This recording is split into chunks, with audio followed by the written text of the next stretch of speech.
Sono in mezzo. Ecco, questo adesso funziona. Andiamo a vedere se funziona. Pronto? Sì, funziona. Prova. Sì, adesso no. Sì, dai. Sì. Dai, no. No. Questo. Quello non sono va. E dopo abbiamo uno per... Vai per sì, vabbè. Ah, eccolo qua. Non riesco a starti dietro. No, Siamo... seguite la cosa. Ecco, così... Sì. Ma posso stare anche qua giù che si vede anche meglio? Come? Posso stare anche giù che si vede meglio? Vabbè, ma ti vedono meglio quelli, le persone giù. È troppo alto? Sì. Sì.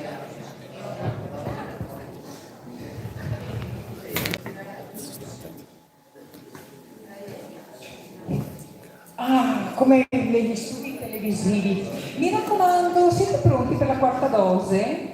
Chi è pronto sulla mano? Bravi. Tutti pronti. Per mettere un bel gomito a 90 gradi. Cioè, ho l'impressione che sia, non so se è un ritorno, un non ritorno. Vieni qua. Sì, vado avanti a parlare. Sì, a vanvera, come sempre. Allora, eccoci qua.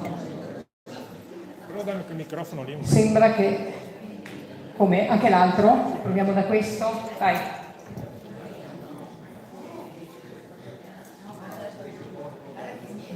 Attacca i microfoni? No. Questo sì.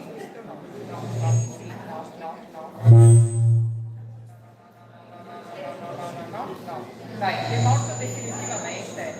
Usiamo questo qua e cerchiamo di non metterlo troppo alto, però. Dopo non so che voce ha Loris. 1, 2, 3. Mi è fastidiosa. Siamo a posto?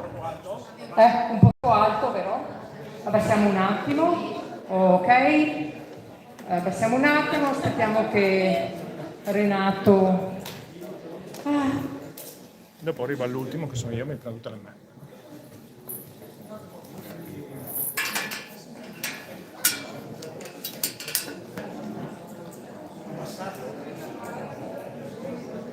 Sì, ho avuto la bella idea di metterlo là, però... No, ma però si potrebbe abbassare un po' e dopo... È che bisogna... È che non va bene lì. L'abbiamo sempre messo qua, non so perché stasera abbiamo cambiato tutta sta roba qua. Vabbè, allora, chi non vede si sposta nelle sedie laterali, così abbiamo risolto il problema.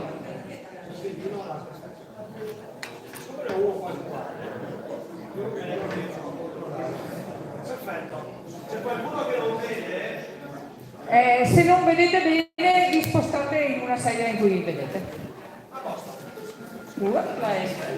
Messie? Vediamo, tu sei a posto? Tutto a posto. Bene. Gentili amici, buonasera e benvenuti alle conferenze del 13 dell'Associazione Salus Bellatrix. Chi è qui per la prima volta? Chi per la prima volta assiste a una conferenza del 13? Però un po' di gente no. Non sei mai venuto a una conferenza del 13? Non sei mai venuta a una conferenza del 13? No, però. Ok, allora vi abbiamo consegnato anche un foglio, una piccola dispensa e se volete essere aggiornati sulle nostre conferenze, un QR code da inquadrare, potete iscrivervi al... Mandiamo pochissimi messaggi, proprio giusto per avvisare quando c'è un evento. Questa sera, dunque, è ufficiale, credo sia 180, 185, in realtà fra ufficiali e ufficiose extra 13 ne abbiamo fatte quasi 250. Quindi dal 13 dicembre 2009 ad adesso, insomma, abbiamo pedalato un pochino. Loris Palmerini, che ringrazio di essere qui con noi questa sera, io l'ho conosciuto non personalmente ma per fama nel 2012, quando in un articolo di Nexus, più o meno in quel periodo, lui scoprì, non so se in quell'anno o precedentemente, quella quindi proprio aggiornatissimi eravamo sul pezzo. E infatti lo abbiamo poi inserito all'interno della nostra conferenza, quella che faccio dell'economia. Lui scoprì praticamente che lo Stato italiano aveva la possibilità di finanziare il proprio debito pubblico ad un tasso del 0,3, 0,4, al massimo 0,7%, invece che pagare degli interessi sul debito pubblico come facevamo allora, che eravamo arrivati in quel periodo anche al 7%. Quindi stiamo parlando che si potevano risparmiare ogni anno dai 70-100 miliardi. Cioè, voi vi rendete conto cosa vuol dire un risparmio del genere? Infatti quando lo leggemmo lui riuscì a scoprire questo tra le righe di un piccolo pezzettino di un articolo del Trattato di Lisbona. Sappiate che la Germania ha sempre fatto così, cioè la Germania tramite una banca pubblica si è sempre finanziata ad un tasso bassissimo, noi ad un tasso altissimo, e ci venivano a raccontare che i tedeschi erano bravi, che gli imprenditori tedeschi erano il top, che i nostri imprenditori italiani poverini, sai, sempre gli ultimi della coda. Ma allora io, come quando spiego sempre durante le serate dell'economia, ma come fa un sistema nazione, il sistema intero degli imprenditori, non sto parlando di casi particolari, a poter competere con un altro sistema quando il costo del denaro, invece che costare lo 0,3 o al massimo l'1%, arriva a costare anche il 6, il 7, l'8, il 9%? È ovvio che non possiamo farcela. E quindi mi colpì questa cosa che lui riuscì a scoprire, perché insomma aveva studiato parecchio, poi ci siamo conosciuti personalmente e finalmente era da tempo che lo volevo qui con noi. Questa sera ci parlerà di un argomento un po' particolare. Va molto di moda la sovranità individuale, infatti io sono libera di parola perché ho cominciato con Sandro Di Gaia e altri ancora prima, quindi è dal 2013-2014 li abbiamo ospitati un po' tutte queste persone, questi personaggi, queste persone che comunque si dedicano e studiano all'interno della nostra associazione. Questa sera ho voluto portare anche una voce un po' diversa, perché è giusto, per capire le cose, se conosci, dice il nostro motto, puoi scegliere. Quindi avere la conoscenza a 360 gradi ci permette anche di agevolmente. Mi ha avvisato che basta parlare io.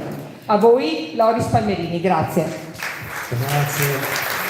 Allora, stasera parlavo con una persona proprio di questa storia del 2012. Ci ho messo 3 minuti a spiegare quella che lei ha spiegato in 20 secondi, quindi bravissima, proprio ho fatto una sintesi perfetta. Quello che posso aggiungere è che io ho anche poi fatto il conto, perché questa possibilità del Trattato di Lisbona c'era già prima su quello di Amsterdam e quello di Maastricht. Noi oggi avremmo un debito pubblico che è 2.400 miliardi, che sarebbe circa 600 miliardi. Saremmo il paese con uno dei debiti pubblici più bassi d'Europa. E sappiate che lo Stato italiano, con i servizi così, perché ci dicono che la sanità di qua, la sanità di là non è proprio così, però diciamo con i servizi così siamo fra gli stati meno costosi realmente sulla spesa corrente. Il resto è tutto interesse sul debito pubblico che finiscono sulle banche private e sulle banche internazionali che ci tengono schiavi da non si sa quando. Quindi è esattamente così, ho fatto il conto, ho fatto anche la denuncia alla Corte dei Conti, ma neanche mi hanno risposto, e quindi noi, ecco, dopo però dopo quella io ho fatto 3 libri su questione di diritto, uno sul famoso referendum per l'indipendenza del Veneto, che avevo detto nel 2013 che non si poteva fare. Avevo scritto le motivazioni, questo libro è pubblicato, nel 2015 la Corte Costituzionale ha detto che non si poteva fare esattamente con le mie motivazioni. Poi ho scritto un altro libro dove ho dimostrato, questo è ancora nel 2007, che la Repubblica Italiana è nata illegalmente. In realtà è nata anche l'Unità d'Italia illegalmente, perché il plebiscito di annessione è stata truffa dove hanno votato i soldati italiani. Questo forse non l'avevate mai sentito. A votare per l'Unità d'Italia al posto dei Veneti e dei Lombardi che non hanno mai votato sono stati i soldati italiani. E poi questo secondo libro, poi ho fatto una legge regionale che Non si sente più? Ecco, scusami, andava bene prima, sai? Così va bene, grazie. E praticamente la legge regionale 18 del 2016, che ci crediate o no potete verificare, ci dava gli stessi diritti del Sud Tirolo e che poi è finita in Corte Costituzionale, l'avvocato nominato da Zaia l'ha fatta cancellare. Bastava che dicesse due cose, la legge la salva. Quindi ho fatto qualcosina sull'ambito del diritto. Ho fatto anche una cosa che si chiama autogoverno del popolo veneto, ho fondato una norma di legge, mi sono preso le denunce, mi sono preso le botte dei carabinieri ancora 20 anni fa, però è tutto rimasto riconosciuto legale, ma questo è un altro paio di maniche. Oggi noi, quindi, se volete, il mio sito www.palmerini.net, solo il mio cognome, perché l'ho fatto 15 anni fa, trovate tutte queste cose, comprese la storia del finanziamento del debito pubblico, dell'autogoverno, della legge cancellata da Zaia e quant'altro.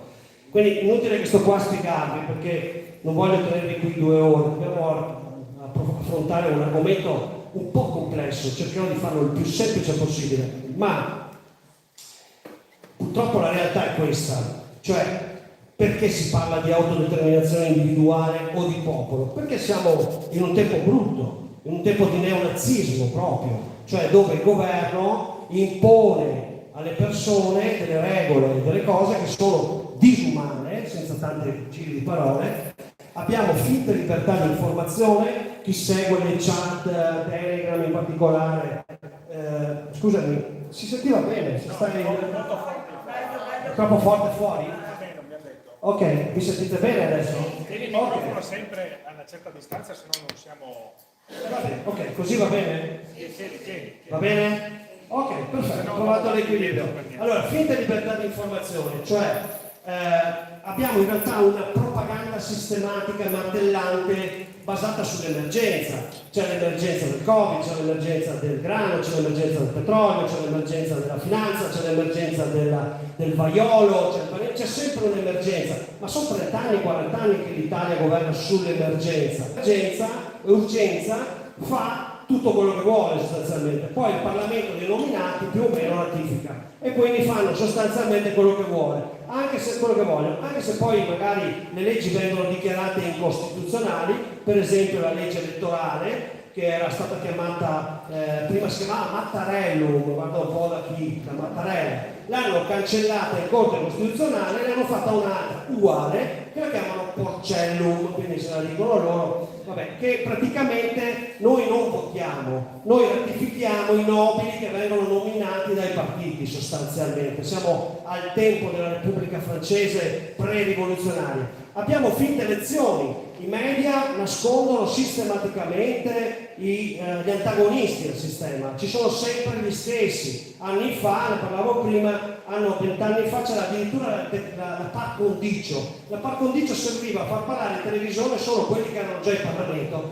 quindi nelle elezioni parlavano solo loro. No, come se in una concorrenza, in un concorso, uno paga una corsa di gara, uno parte con 100 kg, l'altro a piedi, l'altro con la bici. Cioè, capite? Quindi si truccano le elezioni. Quindi ci sono sistematiche violazioni dei diritti fondamentali, adesso dei sanitari, degli insegnanti, diritti dei bambini, gli stanno togliendo lo sviluppo mentale con le mascherine, non riescono neanche a riconoscere un sorriso, stanno uscendo dati drammatici su questa questione. E distruzione chimica e genetica, lo vedete da soli cosa sta succedendo con gli infatti improvvisi, morti improvvisi, trovato morto, incidenti stradali a tutto spiano, gli aerei vengono fatti, eliminati i voli perché non ci sono più abbastanza piloti, perché quelli che sono in carriera dovendosi essersi vaccinati, a in alta quota gli scoppia il cervello.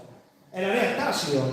Allora, che cosa possiamo fare per uscire da questa situazione? È qui che nasce il bisogno di cercare un'autodeterminazione. Quindi non è che io condanno chi cerca un percorso di autodeterminazione individuale, però ci sono tante soluzioni. C'è chi ha proposto delle comunità naturali autonome, tipo farsi l'orto in cooperativa, andarsi a chiudere sopra un monte. Io non credo che questo possa funzionare, perché oggi siamo al tempo dei satelliti, siamo al tempo dei droni, siamo al tempo degli uccelli che trasportano malattie biologiche che le hanno trovate nei laboratori dell'Ucraina. Capite? Allora è inutile che ci chiudiamo, questa è una via che ti dura poco, se il mondo si sistema tu stai stato bene per qualche mese. Se il mondo non ti sistema, poi ti vengono a prendere anche te. Non pensiamo che ci sia una soluzione. Si può scappare. Ci sono delle zone del mondo che sembrano felici. Brasile, la Florida, forse El Salvador. Ci sono dei posti che si sono un po' opposti a questo piano, no? Qual è il piano? Il piano è il governo mondiale, che ormai sembra fallita perché con la guerra nell'Ucraina c'è lo scontro fra poteri e quello che sta dicendo Putin, a nome e per conto di tutti quelli che sono con lui, cioè i BRICS, e stiamo parlando dell'India, della Cina, stiamo parlando del Brasile, eccetera, sta dicendo il mondo del governo mondiale è finito, adesso facciamo il mondo multipolare. Pensate che questa domenica mi pare a Pescara hanno fatto un convegno che cosa fare dopo la fine della globalizzazione. La fine della globalizzazione, io non l'ho sentita in TV. Sapete chi c'era che parlava? Letta, vicepresidente del governo, c'era Colau, ministro del governo. Questi stanno dicendo che la globalizzazione è finita. Ce lo facessero sapere, facciamo una festa. Attività politica, c'è chi crede che andando nei partiti si risolva tutto, vai a fare politica, porti avanti le tue istanze, arrivi in Parlamento, fai le candidature, ma come vi ho detto prima, vi posso dimostrare agilmente, e adesso questa mi è proprio venuta spontanea, le elezioni sono truccate. Pensate che l'11 di settembre o il 21 a Venezia ci sarà l'udienza che è in appello, sono 2 anni che vado avanti, perché Zaia non è eleggibile. Il terzo mandato non lo poteva fare, è una legge dello Stato del 2004. 38 magistrati fino adesso hanno coperto. Quindi le elezioni sono totalmente truccate e pilotate dai media. Quindi se volete fare attività politica, buona fortuna, ma guardate che combinate poco. L'opposizione popolare. Abbiamo visto milioni di gente in piazza, i no green pass, i no maschere, i tassisti. Se ti va bene ti prendi una legnata, se ti va male. Se ti va bene, tanto comunque non componi niente. Ti fai una passeggiata, finito. Rivendicazione di sovranità individuale di popolo. Stasera parliamo della prima parte, rivendicazione individuale di sovranità, perché c'è tanta gente che crede che da soli si fanno dei pezzi di carta, magari in inchiostri più o meno magici, e si diventa indipendenti dalle tasse e dalle leggi dello Stato. Già messa così fa ridere, eppure c'è gente che ci crede. Allora noi parleremo di questa parte. La parte del popolo dovete venire, se volete, il 19 a Semonzo, dove parlo dell'autodeterminazione del popolo. Se facciamo a tempo dirò qualcosa, ma non so. Quindi dobbiamo affrontare un argomento molto difficile, che è l'autodeterminazione individuale. Quindi di cosa dobbiamo dotarci? Strumenti di conoscenza, cioè dobbiamo conoscere la Costituzione, le leggi internazionali, i diritti delle persone, dei popoli, l'identità come concetti, cioè dobbiamo avere un atteggiamento di ricerca, proattivo. Non possiamo cascare dal pero, farci raccontare le frottole dal primo truffatore che passa. Dobbiamo avere un atteggiamento proprio attento, perché si gioca con la galera. Gli stati non amano essere messi in discussione. Esiste il reato di attentato alla Costituzione, esiste l'evasione fiscale, esiste la truffa, quindi bisogna essere molto attenti. Quindi umiltà, dobbiamo essere umili, avere attenzione, dobbiamo certamente avere una forte volontà di libertà, di andare a ricercare, e dobbiamo fare tanta fatica, anche di logica, ragionare. Non possiamo bercela con tutte le scarpe come ce la vengono a raccontare, dobbiamo fare fatica e quindi cominciamo subito. Allora, primo concetto, è facile credere che le cose siano semplici, che basti una veloce spiegazione, e invece dobbiamo fare tanta fatica. Io stasera vi darò degli strumenti, dei punti di riferimento, di andare ad approfondire. Vi farò già vedere nel complesso di cosa stiamo parlando, però dovete fare voi la fatica, con molta umiltà, bisogna studiare tanto. Quindi, cominciamo a capire delle cose basi. Sono cose talmente elementari, adesso da qui fino a quando ve lo dirò, vi sto dando delle informazioni che sono, diciamo, indispensabili, che sono cose che dovreste già avere come cittadini. Come cittadini voi tutte queste cose qua le dovreste già sapere, perché l'ignoranza della legge non è permessa, no? Non è scusa, si dice, però comunque. Allora, concetti elementari. La legge stabilisce solo per l'avvenire, quindi, cioè, è chiaro che se adesso la strada è permessa di correre al 90 e poi mettono un cartello al 70, se io correvo a 85 prima del cartello del 70 ero a posto con la legge, se lo faccio dopo sono in multa. Quindi c'è la successione delle leggi nel tempo e quindi ogni comportamento è permesso tranne quando è vietato dalla legge. Quindi vuol dire che se buttare per terra una cartaccia non è una multa perché la legge non lo prevede, tu lo puoi fare. Se è una multa ti può andare liscia perché non ti beccano, però teoricamente fai un illecito. E fra l'altro praticamente questa norma dice che è tutto permesso tranne ciò che è vietato e ci dice che noi siamo uno Stato liberale, cioè le libertà vengono considerate sacre e lo Stato deve limitarle solo quello che è necessario. Nei regimi totalitari è il contrario, è tutto vietato tranne ciò che è permesso. E nel fascismo era così, per esempio, anche nel comunismo. Noi siamo in un sistema dove anche lo Stato deve rispettare le leggi, teoricamente. Si chiama Stato di diritto. Lo Stato di diritto è quel sistema per cui anche lo Stato rispetta le leggi. Per cui se uno Stato apre un bar o una qualunque attività di tipo economico, deve quel bar dello Stato fare la dichiarazione dei redditi, pagare le tasse, pagare l'IVA, che è un po' un assurdo perché è dello Stato, però c'è un giroconto, ma comunque questa è la legge. Quando lo Stato si comporta da privato deve rispettare le leggi che il privato deve rispettare, tranne quando la legge vada a specificare che per motivi speciali quello non si fa. Per cui lo Stato deve rispettare le leggi, specialmente quando agisce come fosse un privato, perché se agisce come Stato, che ha il monopolio della forza armata, il monopolio della moneta, in teoria, il monopolio di tante cose, allora lì ha la potestà di Stato. Per cui lo Stato può agire come un privato, per esempio tramite una società di sua proprietà o compartecipata. Questo concetto ve lo ripeto perché è molto importante alla fine di tutto. Facciamo un esempio. Finmeccanica, un'azienda che fa cose anche militari dello Stato, ha un colosso finanziario ed è dello Stato, ma non è governato dallo Stato. Lo Stato nomina magari il presidente oppure nomina gli amministratori, ma la società ha un suo statuto, un suo bilancio, si comporta esattamente come una società privata, se non che ha anche delle potestà, dei contratti con l'esercito, eccetera. Stessa cosa è per i famosi cantieri navali, non mi ricordo il nome. La stessa cosa era per l'Enel finché è stata venduta, Leonardo è un'altra società. Adesso abbiamo tutta una serie di società che sono state scorporate, svendute in realtà, e che non sono più dello Stato, ma prima erano società di diritto privato, ma di proprietà pubblica. Quindi bisogna distinguere il regime di diritto in cui un ente lavora con la sua proprietà, che può essere pubblica, privata, mista. Quindi esistono delle società di proprietà pubblica che fanno delle cose nell'ambito privato, nel mercato. Questo è un concetto importante.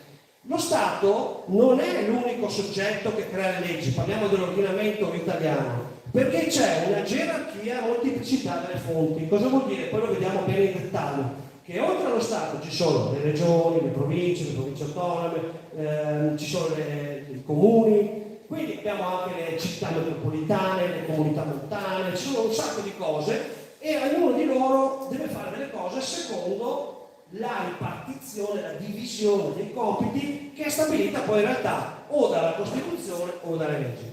In poche parole, noi siamo in un sistema di civil law, non siamo in un sistema di common law. Questo è molto importante perché nel sistema di civil law sostanzialmente il governo fa le leggi, in realtà il Parlamento nel nostro sistema, e le leggi vengono rispettate da tutti, i giudici possono colpire la violazione delle leggi, ma nel momento in cui il giudice scopre che una legge non è conforme al diritto, non la può sospendere, non la può cancellare. Deve chiedere al giudice centrale delle leggi, che da noi si chiama Corte Costituzionale, se questa legge è valida o non è valida. Quindi da noi il giudice normale è uno schiavo del sistema, deve applicare la legge secondo i paletti e le interpretazioni che decide il governo. Naturalmente non è che lo decide ogni giorno, in realtà il Parlamento. Nel sistema common law, invece, è tutto diverso. Il giudice, nel momento in cui trova che una legge è assolutamente non compatibile con il caso concreto e tutti i casi precedenti decisi permettono questa interpretazione, lui può fare una sentenza innovativa e può dire no, in questo caso si decide così. Poi naturalmente ci sarà il procuratore, l'opposizione del processo che chiederà l'appello, poi ci sarà un terzo appello e si va al giudice supremo delle leggi. Per cui nel sistema del common law il precedente è molto importante perché i casi simili si giudicano nella stessa maniera. Nel sistema di civil law, che voi ci crediate no, non è così. Io posso andare in tribunale per una questione, una signora o un signore qui presenti vanno in tribunale per un'identica questione, possiamo benissimo avere due sentenze diverse. Questo è il sistema in cui viviamo ed è un sistema di derivazione napoleonica. È una baggianata credere che questo sistema derivi da quello romano. Noi col sistema romano non abbiamo niente a che vedere, abbiamo delle frasette usate così tanto per condire, ma che non hanno niente a che vedere con gli istituti del diritto romano. Quindi noi siamo un sistema di civil law, abbiamo una Costituzione e abbiamo i giudici limitati. Infatti, se fosse possibile che un giudice, se vedete, parliamo della questione vaccini, ci sono stati diversi giudici che si sono pronunciati contro e poi le loro sentenze sono state appellate o anche in Corte Costituzionale sono state annullate e non è cambiato assolutamente nulla. Quindi il potere del giudice nel nostro sistema è gran poca cosa. Ricordatevi che la Corte Costituzionale in pratica è di nomina politica, cioè il Parlamento nomina una buona fetta dei giudici che quindi stanno anche un po' attenti a parlare e a dire, perché sono spesso anche di un partito del governo. Quindi da noi non abbiamo il precedente, cioè in altre parole, se io per esempio pago una multa per una legge illegale, non obbliga nessun altro a pagare la multa per la legge illegale. Attenzione che c'è anche il rovescio della medaglia. Nel nostro sistema ognuno decide per se stesso e non c'è il precedente. Ecco, da sapere che, vabbè, questo è fuori gruppo, ci torniamo dopo. La schiavitù è stata abolita nel 1956 da un trattato internazionale, però lo capiamo meglio dopo. E andiamo avanti. Allora, cominciamo adesso che avete 4 concetti basilari, cioè la successione delle leggi del tempo, la tassatività della sanzione penale, cioè nessuno può essere punito se non in virtù di una legge entrata in vigore prima che il fatto sia compiuto, eccetera. Adesso andiamo a vedere proprio concretamente nella Costituzione cosa c'è scritto. E cominciamo dall'articolo 1. L'Italia è una repubblica democratica fondata sul lavoro. Dite cosa c'entra? C'entra perché la democrazia sarebbe il governo del popolo, ovvero il sistema di governo o direzione della cosa pubblica in cui la sovranità è esercitata direttamente o indirettamente dal popolo, generalmente identificato come l'insieme dei cittadini. Attenzione, la cittadinanza è un concetto importante. L'immigrato senza cittadinanza non è un cittadino. Per esempio, voi non sapete forse che esiste la cittadinanza italiana, quella tedesca, quella rumena, eccetera, e poi esiste un'altra cittadinanza, la cittadinanza europea. Ogni cittadinanza dà dei diritti. E allora cosa succede? Che come cittadino italiano tu puoi votare al comune, alla provincia non si vota più, ce le hanno tolte per cominciare, alla regione, tanto è inutile, e Parlamento, tanto è inutile, puoi votare. Il cittadino europeo che ha la cittadinanza europea, quindi i rumeni residenti, ma anche i bulgari, i sloveni, tutti quelli che sono europei, non possono votare il Parlamento e la regione perché non sono cittadini di cittadinanza italiana, non hanno la cosiddetta nazionalità.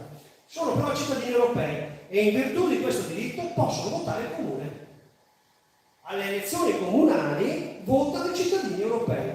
Nel 2000, al comune di Padova, l'allora sindaco candidato Zanonato di sinistra ha fatto l'accordo con la comunità romena e per 13.000 voti ha vinto lui le elezioni. Cioè i romeni hanno spostato il voto. È così, è il diritto europeo. Quindi c'è la cittadinanza italiana e c'è la cittadinanza europea. La cittadinanza europea vi dà anche il diritto di andare a abitare dove volete, in uno dei paesi dell'Unione Europea, comprese le isole dall'altra parte del pianeta che sono francesi, potete andare a abitare dove volete. Quindi la cittadinanza è quella cosa per cui i cittadini decidono la direzione del governo, teoricamente, perché poi noi andiamo a votare e quelli fanno quello che vogliono, cioè ci raccontano che faranno questo e quello in base ai sondaggi.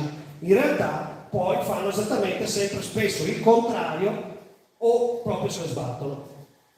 Comunque, in democrazia il popolo si esprime tramite le elezioni, tramite i referendum, abrogativi in Italia. Noi possiamo fare referendum, chiedere referendum, solo per cancellare una legge in tutto o in parte, tranne le leggi di bilancio, tranne le leggi finanziarie, le amnistie e l'indulto, e non possiamo chiedere l'abrogazione del trattato di adesione internazionale. Per esempio, l'adesione all'Unione Europea, noi non possiamo chiederla. L'annullamento all'adesione all'Unione Europea, noi per Costituzione non possiamo chiederla. Quindi chi vi racconta che vuole uscire dall'Italia, dall'Europa, dovrebbe prima dirvi che bisogna modificare la Costituzione, che ci vogliono anni. Non possiamo uscire dalla NATO, perché c'è questo l'articolo, adesso non me lo ricordo qual è, 76 forse della Costituzione, che vieta, cioè limita il referendum solo abrogativo. In molti paesi c'è il referendum propositivo, cioè il popolo scrive una legge, lo porta al voto, se il popolo lo vota diventa legge. Questa cosa qui non c'è.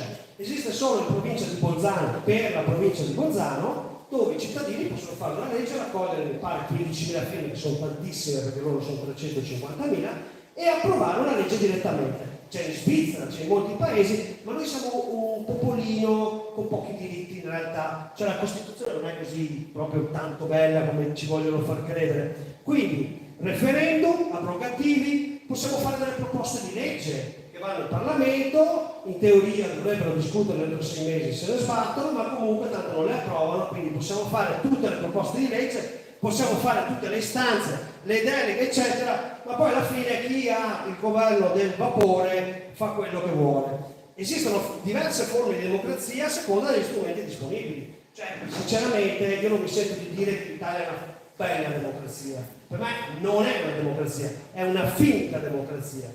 Poi, così come va tutta, la Repubblica è fondata sul lavoro, in Costituzione non è richiesto il Green Pass, quindi è fondata sul lavoro. Però attenzione, tutta questa sovranità del popolo, che tutti dicono, la sovranità appartiene al popolo, sì, ma la Costituzione all'articolo 1 aggiunge che la sovranità appartiene al popolo, che la esercita nelle forme e nei limiti della Costituzione. Che tanto se ne fregano. La sovranità del popolo è limitata e non può, per esempio, approvare una legge direttamente, abrogare le leggi di ratifica dei trattati internazionali, c'è l'errore, NATO. Quindi in pratica noi ci troviamo ad approvare fra la scelta A o B o C o D, che sono quelle che hanno deciso loro, qualcuno. Poi non possiamo eleggere il capo del governo, il presidente delle Camere, il presidente della Corte Superiore, il procuratore della provincia. Negli Stati Uniti, per esempio, il procuratore della provincia viene eletto. Quindi capite che noi di tutto il vertice dello Stato non nominiamo neanche una persona, nemmeno una, non nominiamo solo dei parlamentari che non contano niente, che se fanno qualcosa contrario al partito lo buttano fuori. Questa è la vostra democrazia. Allora, ho detto vostra, non nostra, ho detto vostra. Dividere la Repubblica in più repubbliche non si può fare, lo vediamo fra poco. Abrogare tasse e stipendi non si può fare. Esigere l'autonomia, chiederla, supplicarla, inginocchiarsi, votare si può fare. Esigerla? No. L'autonomia locale, che sarebbe un diritto, non si può. Esigere il rispetto dei referendum votati? No. Io non ho capito com'è che dal referendum che ha abrogato il Ministero della Salute, che si chiamava della Sanità, abbiamo quella speranza di uomo che si chiama Speranza. Cioè, non dovrebbe proprio esserci il Ministero della Salute. Abbiamo votato per la responsabilità dei giudici, ancora non c'è, e via così. Poi chiedere elezioni in qualunque momento per dire ci avete rotto le palle, abbiamo bisogno che qualcuno serio andate a casa, non si può fare. Non si può fare. Va bene. Allora, c'è qualcuno che dice che la Costituzione non è stata votata dal popolo italiano.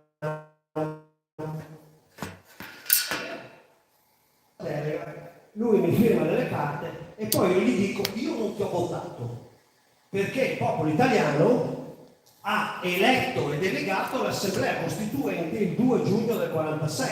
L'Assemblea Costituente ha avuto la delega per emanare una Costituzione che è entrata in vigore il 1 gennaio 48. Il decreto legislativo, luogotenenziale, perché c'era ancora il luogotenente del re, del 46 ha emanato le norme di elezione. Il decreto legislativo del 46 ha stabilito anche il referendum popolare per la forma della scelta istituzionale nella forma fra Stato, fra Repubblica e Monarchia, da tenersi contemporaneamente. Fra l'altro quella lì è stata la prima volta che hanno votato le donne, almeno sotto la Repubblica, sotto lo Stato italiano, perché nel 600 d.C. nelle isole venete le donne votavano il piccolo doge.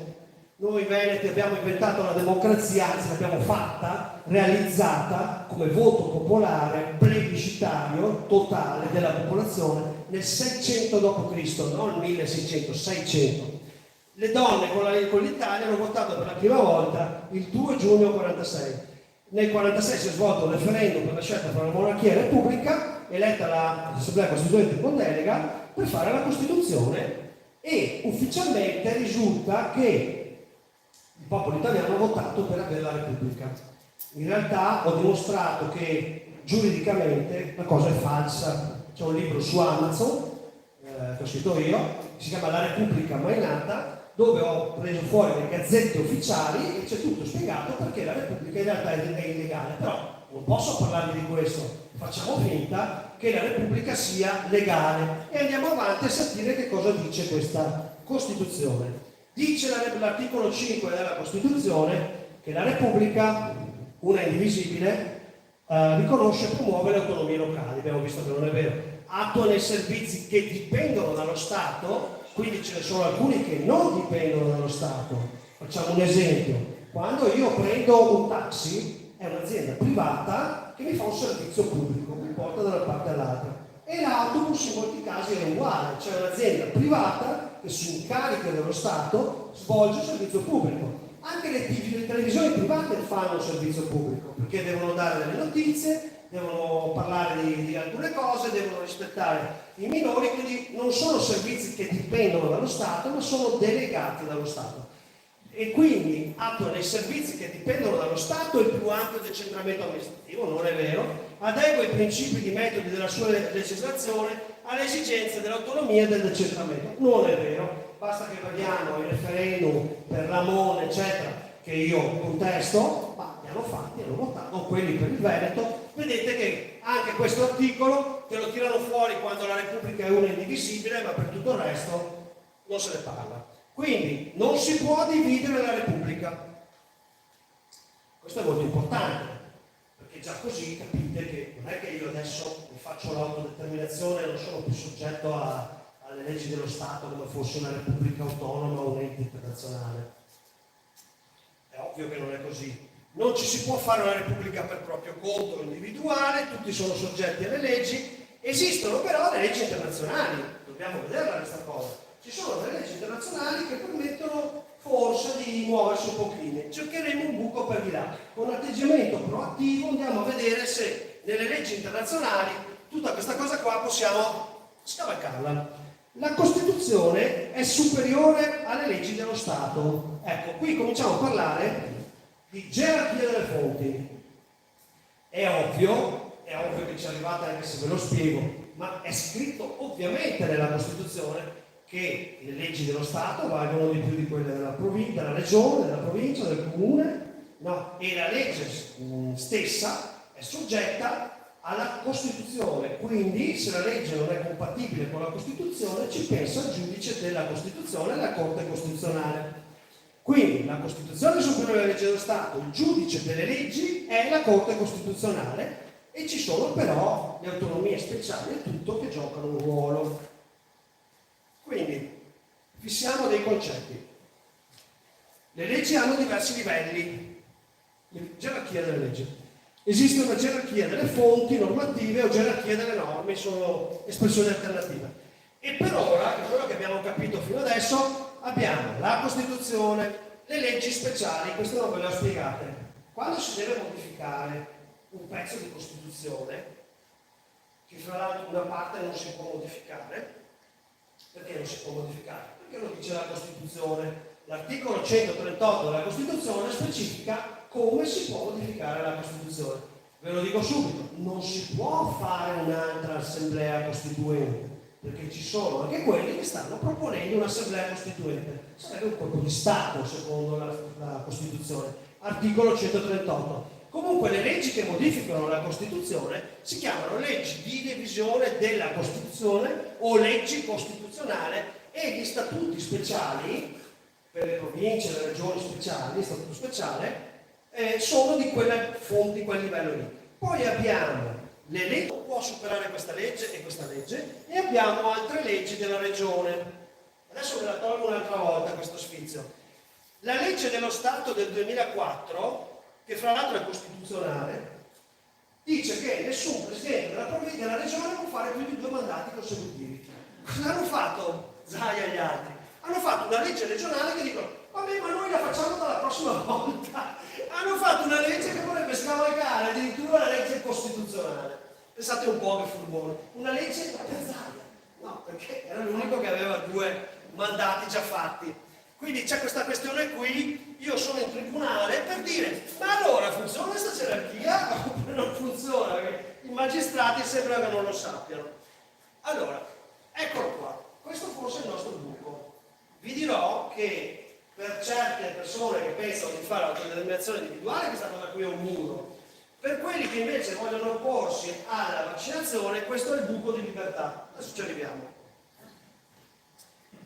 Articolo 10. L'ordinamento giuridico italiano si conforma alle norme del diritto internazionale generalmente riconosciute. Qui abbiamo una serie di concetti, perché abbiamo l'ordinamento giuridico, l'ordinamento giuridico, le norme del diritto internazionale generalmente riconosciute. Allora, l'ordinamento giuridico italiano, io se mi siedo posso farlo lo stesso, risparmio un po' di energia. L'ordinamento italiano è l'insieme delle norme giuridiche, quindi Costituzione, leggi, regolamenti che abbiamo visto, dello Stato, ma anche delle regioni e delle province. Si conforma, significa che l'ordinamento si adatta, si modifica, un po' come quando indossi una scarpa che prende la forma del tuo piede, no? Si adatta, si modifica, si evolve attraverso l'adozione delle norme del diritto internazionale generalmente riconosciute, questo è importante. La conformazione, l'adattamento si conforma, no? Vedete che l'articolo 10 dice si conforma, prende la forma, o l'adattamento avviene attraverso la ratifica. È qui che casca tutto il palo, tutta la manfrina dell'autodeterminazione individuale cade qui, perché i grandi teorici dell'autodeterminazione individuale non hanno letto che ci vuole la ratifica che è regolata dall'articolo 72-80 della Costituzione. Poi ci torniamo. In altre parole, se una legge straniera, estera, di dove volete voi, non ha una ratifica fatta ai sensi dell'articolo 72-80 della Costituzione, in Italia non vale. Questo è un concetto fondamentale del diritto italiano che non lo apprende uno studente di diritto alla prima lezione di diritto costituzionale. Perché noi abbiamo sì la Costituzione, ma la Costituzione ammette al suo interno le leggi estere se autorizzate. Noi per esempio non facciamo parte dell'Unione Africana e neanche del Mercosur. Perché? Perché non abbiamo aderito, ovviamente.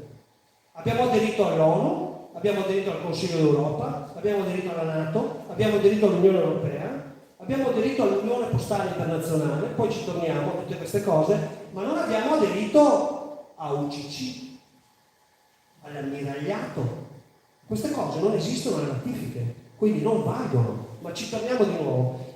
Le norme del diritto internazionale, gli stati e gli enti internazionali sono soggetti di diritto. Gli stati, gli enti internazionali sono soggetti di diritto. Questo concetto di soggetto significa che come una persona scrive un pezzo di carta ed è la sua volontà, quegli enti lì fanno la loro volontà attraverso delle leggi e quindi sono soggetti di diritto, creano norme. Quindi esiste un ordinamento internazionale e anche un arbitro che regola i conflitti, ma non tutti, la Corte internazionale di giustizia. Adesso si è parlato recentemente, la guerra in Ucraina è uno specchio meraviglioso dei grandi principi di diritto internazionale. Purtroppo una guerra è bruttissimo. Bisognerebbe sapere se poi la guerra è giusta o sbagliata e vedere il risultato, non lo sappiamo e quindi per il momento guardiamo il diritto. Allora lì c'è quelli che dicono lo Stato deve restare integro, è un principio internazionale, l'integrità degli Stati, che adesso non posso spiegare. Dall'altra parte dicono, no, ma qui c'è un popolo che si è autodeterminato, ha fatto un referendum, in più gli sparate addosso, io devo difendere il diritto di autodeterminazione dei popoli. Quindi ci sono due interessi, due principi giuridici internazionali che sono in conflitto. Chi decide queste cose? La Corte internazionale di giustizia. Allora poi è venuto fuori che ci sono i crimini di guerra, i crimini contro l'umanità. Allora esiste una legge internazionale che è la Corte internazionale penale, la Corte penale internazionale, che fra l'altro è stata creata, lo statuto è stato creato a Roma, che decide proprio sui crimini, genocidio, guerra, eccetera. La Russia non ha mai firmato quel trattato, l'Ucraina non ha mai firmato quel trattato. Di conseguenza i crimini contro l'umanità che si stanno svolgendo in Ucraina e prima nei laboratori segreti, nei tunnel col traffico di esseri umani, non possono essere perseguiti perché l'Ucraina non ha firmato il trattato. Se l'Ucraina firmasse il trattato potrebbero incolpare e far condannare i russi, ma l'Ucraina non firma. Allora esiste un arbitro, la Corte internazionale di giustizia, ma esistono altri arbitri. Nel caso di crimini contro l'umanità è la Corte penale internazionale. Generalmente riconosciute nel nostro sistema significa che provengono da un ente internazionale a cui l'Italia ha aderito, quindi non è che vale tutto, valgono le norme dell'ONU quando ratificate, valgono le norme dell'Unione Europea. C'è stata una discussione perché dicevano no, ma le norme dell'Unione Europea non sono generalmente riconosciute. E allora la Corte Costituzionale ha fatto tutto un giro dicendo che no, noi siamo in Europa, noi siamo occidentali, noi abbiamo questo sistema di diritto che non è della common law, bla bla bla, quindi anche le norme europee, dell'Unione Europea rientrano in quelle generalmente riconosciute con un po' di se, un po' di ma e hanno fatto passare. Noi praticamente siamo dentro a questa gerarchia di cose, ONU, Consiglio d'Europa, Unione Europea, NATO prima e altre cose. Però tutto ciò che non è ratificato non vale. Voi sapete che secondo una tecnica di programmazione neurolinguistica bisogna ripetere 5 volte le cose perché le persone le memorizzino.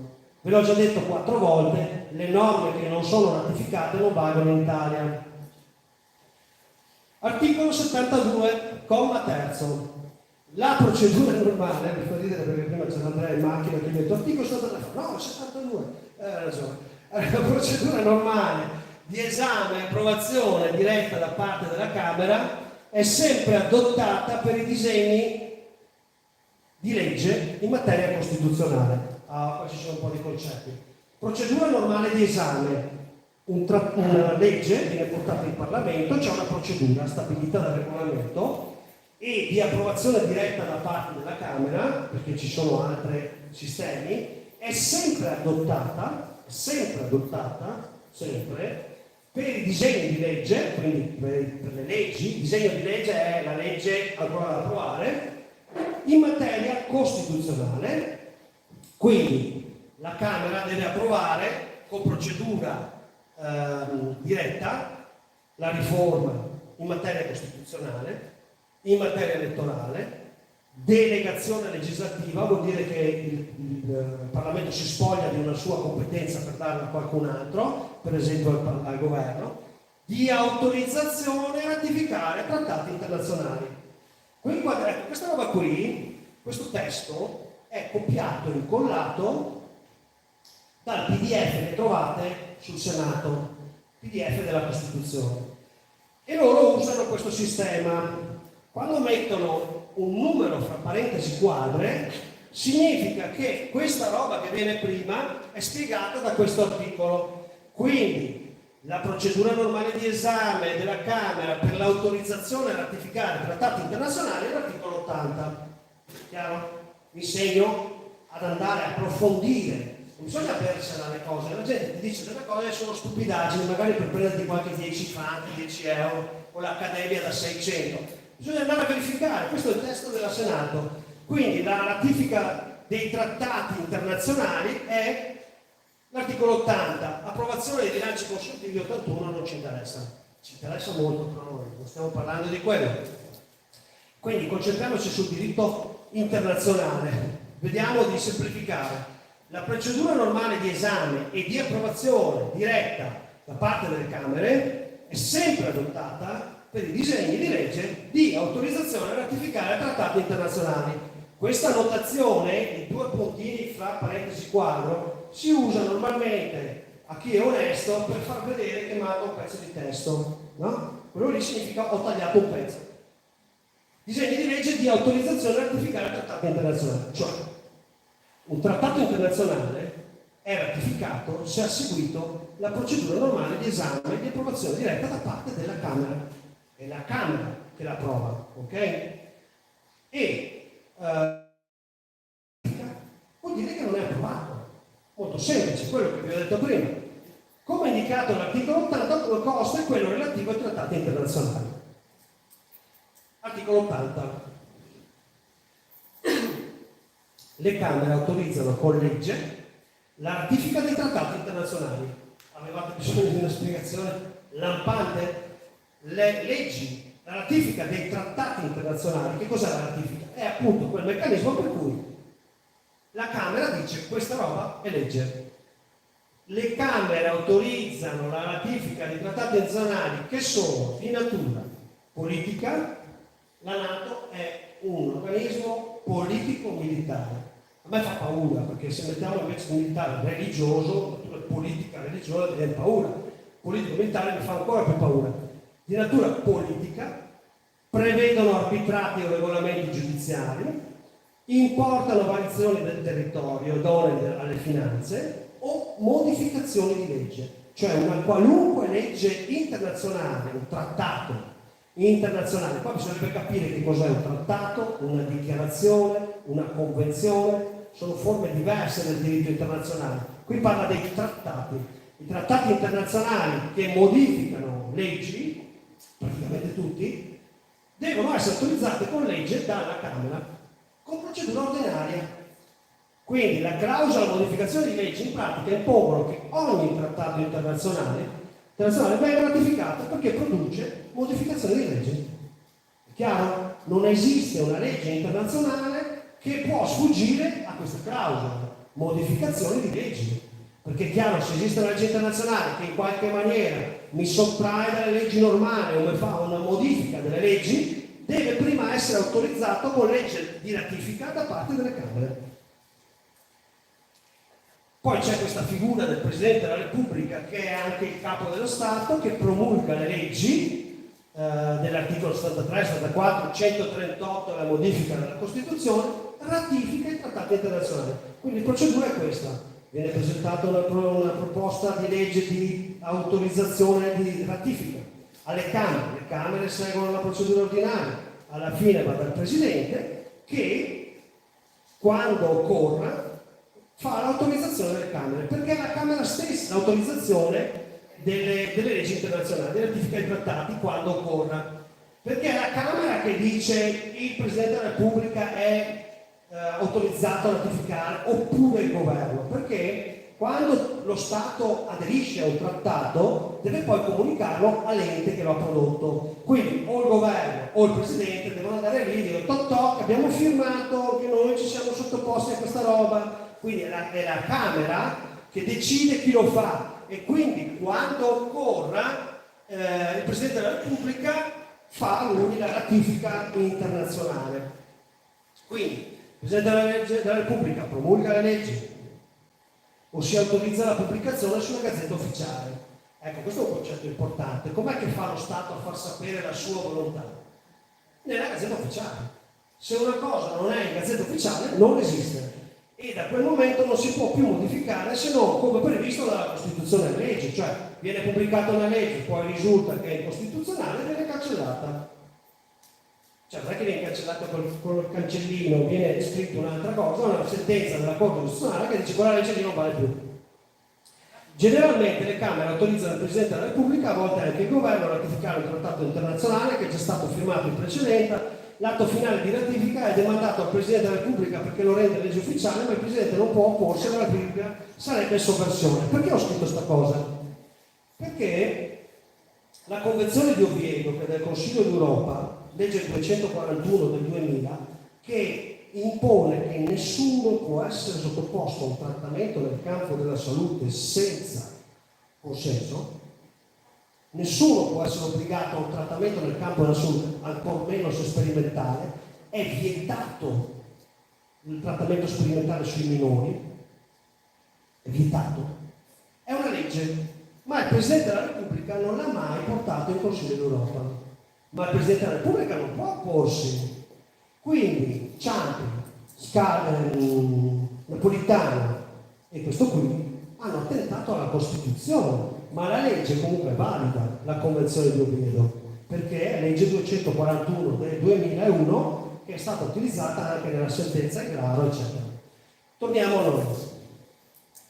Concetto base: la Repubblica Italiana ha aderito ai seguenti organismi: ONU di tipo politico, NATO politico-militare, Consiglio d'Europa, organismo con il Tribunale per i diritti umani, Unione Europea, che è un'unione di stati di tipo federale derivante dalla Comunità Europea del 2009 con il Trattato di Lisbona e bla bla bla.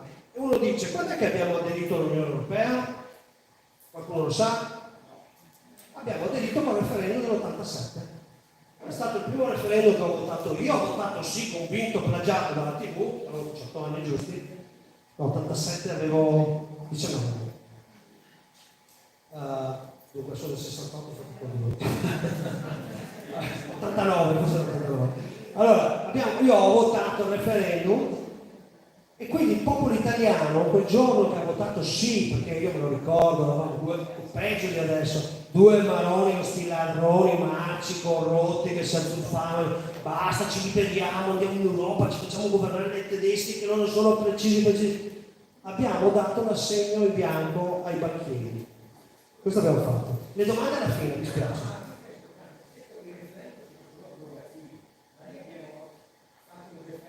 Guarda, ti do un punto più perché sei stato attento e hai capito perfettamente. E infatti c'è una discussione se quel referendum lì è valido. Perché è stato però un referendum, allora, hanno fatto un referendum consultivo, che non è previsto dalla Costituzione, ma non è neanche vietato, però l'hanno deciso loro. Quindi è una discussione che, guarda, non hanno ancora deciso se era valido o non valido. Comunque, sai qual è il problema? Che siccome l'Italia ha aderito, noi non possiamo disaderire, non possiamo toglierci perché non possiamo fare il referendum. Questo è il problema. Com'è che si diceva? Vabbè, non voglio essere scurrile, ma sapete quando uno se l'è preso. Politica regionale, altri organismi, questa l'ho messa quasi come una provocazione. L'UP. L'UP è l'Unione Postale Universale. Non è che manda le cose su Marte, resta sempre sul pianeta Terra per il momento. Però hanno deciso a un certo punto che era una rottura di balle, mandare la roba in Australia, scrivere Australia, via John King 37 vicino al palo, perché non puoi, no, 37 non si può dire perché sennò c'è qualcuno che dice che il numero di casa corrisponde alla proprietà dello Stato della casa. Allora scrivono via John King vicino alla palma di Tony Menego. Allora ho detto no, facciamo il codice postale. Facciamo che ogni luogo, o quantomeno comune o zona, perché infatti nelle grandi città ci sono più CAP, ha un codice di avviamento postale. Tu metti la lettera, questa si avvia, arriva lì sul posto dove c'è Tony Sugamà che sa che Tony Menego abita di là e ti porta. Non vi ho chiesto se volevate in lingua veneta stasera perché siccome è tutta roba in italiano non valeva la pena fare tanto. E poi dobbiamo metterla su streaming, queste robe qua su online, questa serata qui farà un bordello perché la Francesca ha ricevuto quasi minacce che non mi facessero parlare.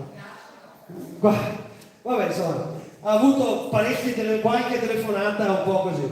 Bene, UPU, OMS, Organizzazione Mondiale della Sanità. Questo era veramente pericoloso, perché stanno mettendo in piedi un sistema, e in Italia hanno già fatto dei passi, per cui il Degrebreius, come si chiama? Quello del presidente, portavoce dell'OMS, com'è? Vabbè, quello lì dice c'è la pandemia. Sapete che la pandemia non ha più un numero di casi, hanno cambiato. Bastano 4 casi e c'è la pandemia. 4 casi distribuiti in giro, per c'è la pandemia. Prima bisognava avere un numero consistente di casi, adesso bastano pochi casi ma diffusi. Allora c'è la pandemia e quindi l'OMS, che sarebbe, come si chiama in inglese? World Health Organization, WHO, vai. Praticamente c'è la pandemia e allora tutte le autorità sanitarie, c'è la pandemia, tutti con la mascherina. Chi decide? Fino a ieri decideva il governo. Emergenza, decreto legge di emergenza, questo l'abbiamo vissuto. Riunione di notte, non potete più uscire di casa alla mezzanotte. No. Adesso hanno fatto la legge che il ministro della salute, quella testa di legno incapace che faceva l'amministratore dello sport, e tutte le teste di legno come prima che c'era la Lorenzini, praticamente loro decidono le norme sanitarie nell'ambito economico, sociale, culturale.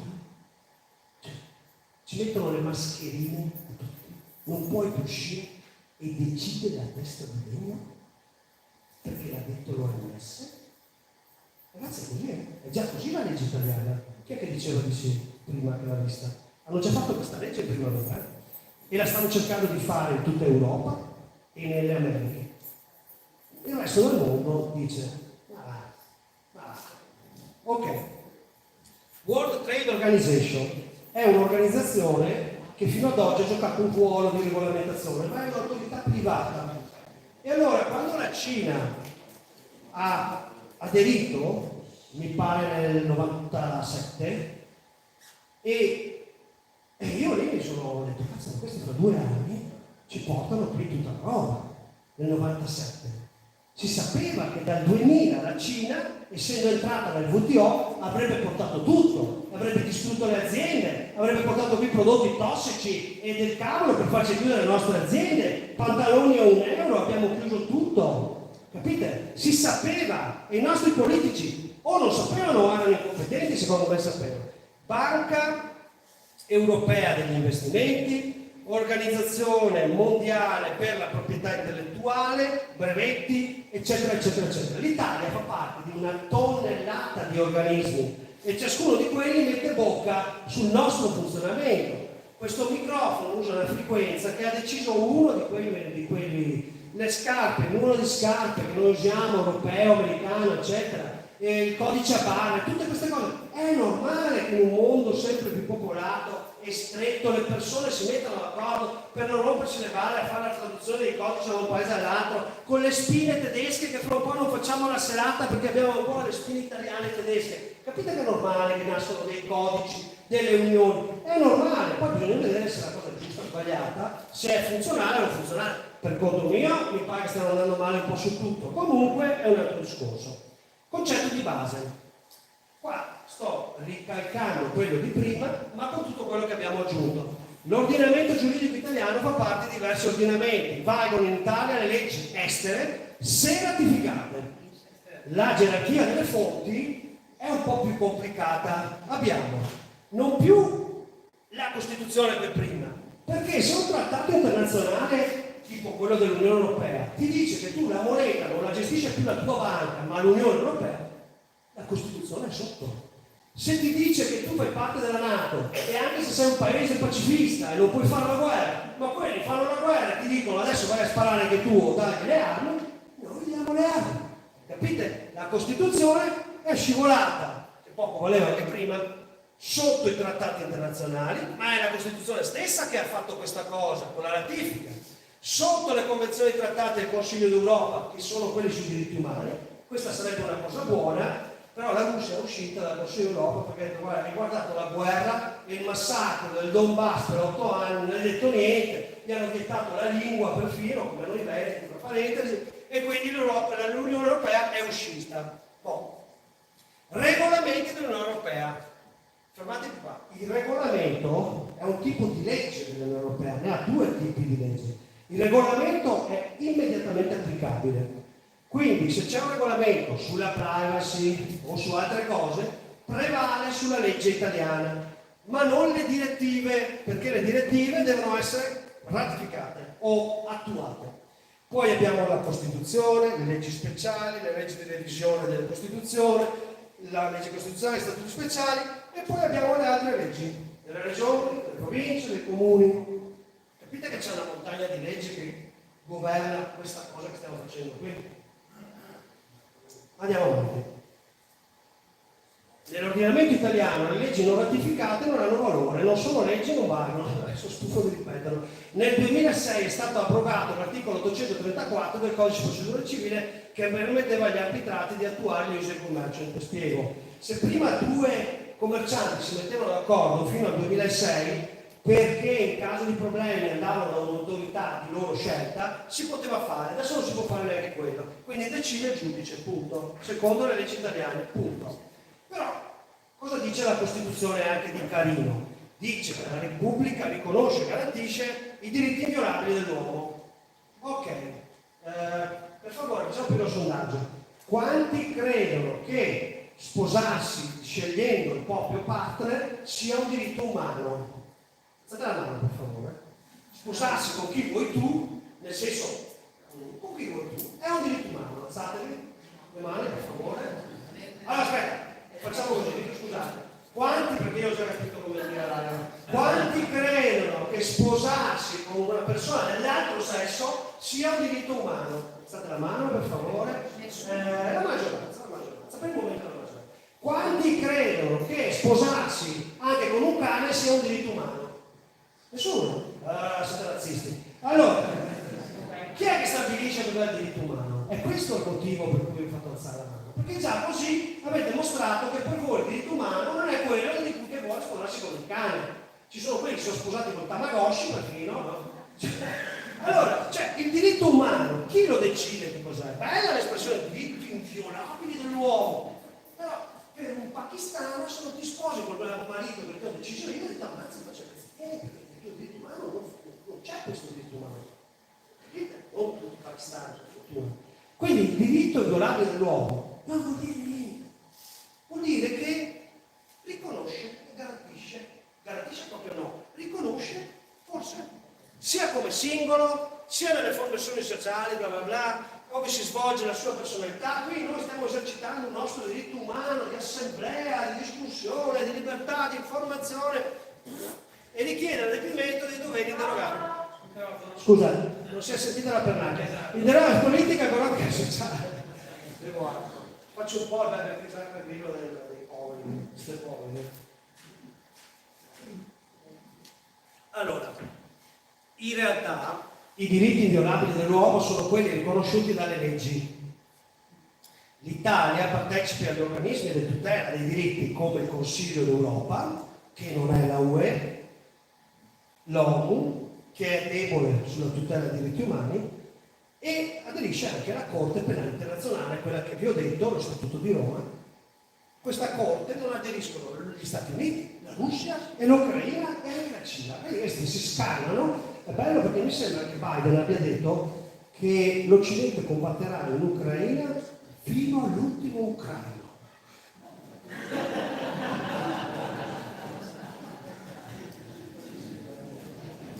Credo che l'abbia detto veramente, ma perché sta facendo delle svalvolate incredibili? Però, doveri inderogabili, attenzione, perché sì, bello, diritti umani, però richiede l'adempimento dei doveri inderogabili di solidarietà politica, già mi viene paura, economica, ho capito dove vanno a parare, e sociale, ho capito tutto.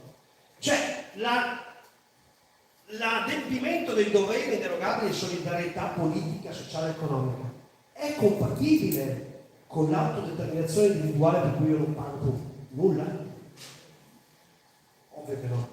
Diritti inviolabili, abbiamo detto, doveri inderogabili, la tassazione, la ripartizione degli utili, si può non pagare le tasse? È evidente che no. E in realtà è possibile non pagare le tasse se è previsto da una legge, per esempio se tu hai l'esenzione, la detrazione, c'è la detrazione e la... aspetta, c'è la detrazione? Cioè, quello non è previsto dalla legge, quello è un uso. Lo Stato, ecco, attenzione, abbiamo detto, adesso, sì, non vi spaventate del numero sotto 52 pagine, sono solo 19, quindi sono di un'altra roba.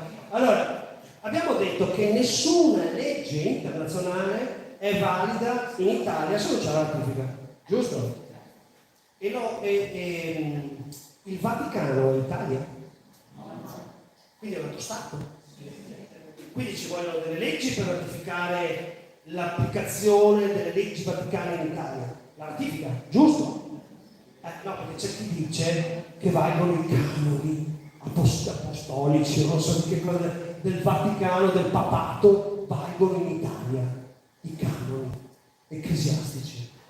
In realtà la Costituzione dice lo Stato e la Chiesa Cattolica sono ciascuno nel proprio ordine, perché c'è quello spirituale, quello statale, dei vari stati, indipendenti e sovrani. Io non riesco a capire come fa a essere sovrano uno Stato italiano e sovrano uno Stato della Chiesa se non ciascuno a casa loro, e quindi le leggi della Chiesa non valgono nello Stato italiano. Però, dice la Costituzione, questa è una roba, un derivato di ciò che ha fatto Mussolini, ma poi vi dico un'altra roba, i loro rapporti sono regolati dai patti lateranensi, perché i patti lateranensi li aveva fatti Mussolini. La modificazione dei patti, questo è un buco un po' pericoloso, le modificazioni dei patti accettate dalle due parti non richiedono il procedimento di revisione costituzionale, quello complicato, però naturalmente poi vanno pubblicate in Gazzetta Ufficiale, non è che possono fare le cose di nascosto, perché se non è pubblicato in Gazzetta Ufficiale non è legge. Quindi i patti lateranensi, vabbè, leggo perché l'ho già scritto. La Chiesa Cattolica, attenzione che non è un articolo così semplice, qui parla di Chiesa Cattolica, ma non tutti i cristiani sono cattolici, non tutti i cristiani sono conosciuti, tipo gli ortodossi, i protestanti, e sono riconosciuti a livello di 5 per 1000, che cos'è? Anche i valdesi e un'altra ancora, no? Poi non sono riconosciuti gli islamici, per esempio, possono fare delle associazioni, anche gli ebrei forse avranno un sistema anche loro, ma comunque possono fare delle associazioni e prendere i soldi come associazione, però quel 5 per 1000 della dichiarazione dei redditi, che tu o lo dai allo Stato o lo dai alla Chiesa o lo dai a qualche Chiesa, non lo puoi dare agli islamici e non so chi altri, comunque non lo puoi dare agli scientologi se questo qualcuno lo volesse fare. Le leggi del Vaticano non valgono in Italia, nemmeno i canoni, in quanto non ratificati, non autorizzati, né autorizzati. L'indipendenza, un sistema non dipende da un altro. Patti lateranensi realizzati da Mussolini sono stati aggiornati da Craxi. Craxi, che a un certo punto era diventato un rompiballe internazionale, perché si è messo lì con gli aerei della NATO, ha detto no, questa è terra italiana, non so se ve lo ricordate. Poi ha voluto fare il trattato dell'Unione Europea, quello sì dovevano metterlo. Vabbè, insomma, ne ha fatte un po' troppe, poi non hanno messo, non era più ladro di tutti, dai, diciamoci. È stato un processo politico che ce n'erano di peggio. Allora, dove andiamo a guardare adesso? Abbiamo fatto tutta la gerarchia delle fonti, ma non siamo scesi sotto le regioni. Perché? Perché è molto importante. La Repubblica è costituita dai comuni, dalle province, dalla città metropolitane, dalle regioni e dallo Stato. Quindi c'è la Repubblica che è un contenitore e dentro c'è lo Stato, le regioni, le province, i comuni e le città metropolitane.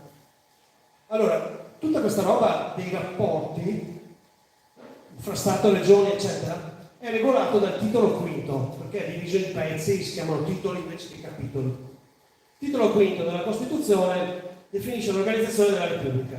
Quindi abbiamo lo Stato che ha legislazione esclusiva, cioè la può fare solo lui, su politica estera, difesa, moneta, immigrazione, epidemie, ambiente, ma non ha tutte le potestà. La potestà vuol dire competenza, cioè padronanza su quella specifica materia.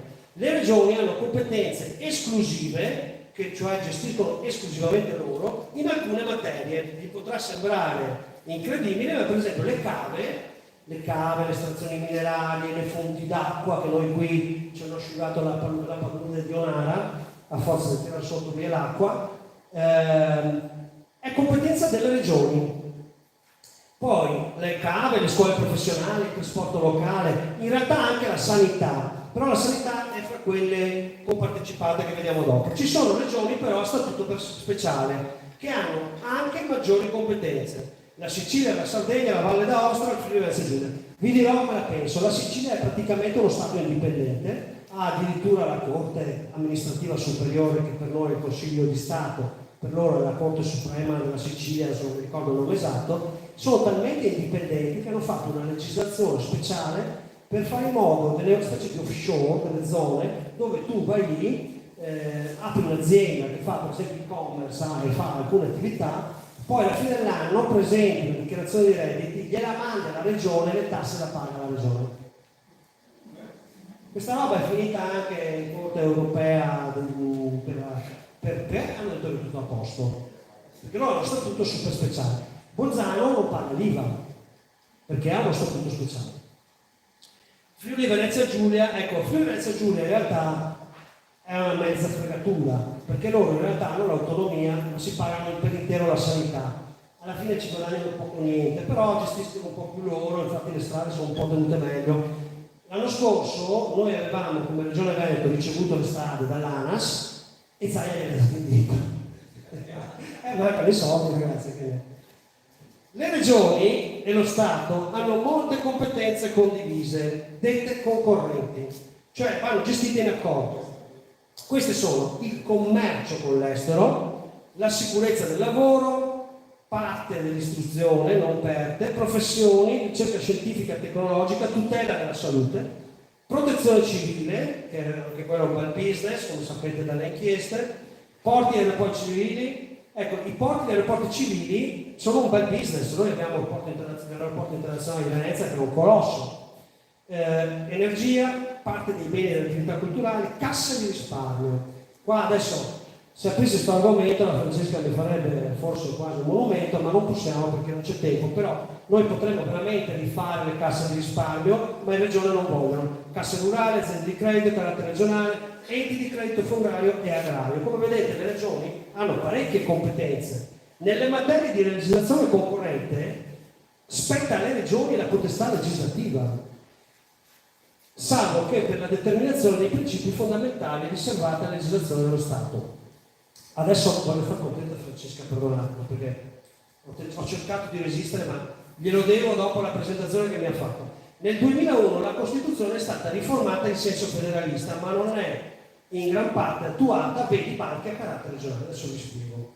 Allora, nel 2001 hanno rivoluzionato la Costituzione e hanno fatto proprio una Costituzione federale. Tant'è che esiste una regola di chiusura nella Costituzione per cui spetta alle regioni la potestà legislativa in riferimento ad ogni materia non espressamente riservata alla legislazione. Per esempio, se paradossalmente, se adesso facciamo finta, arrivano gli alieni, deve legiferare la regione, perché è una materia che non è scritta in Costituzione. Questo significa quella roba lì. E non sto scherzando. Allora, banche a carattere regionale. Vi spiego.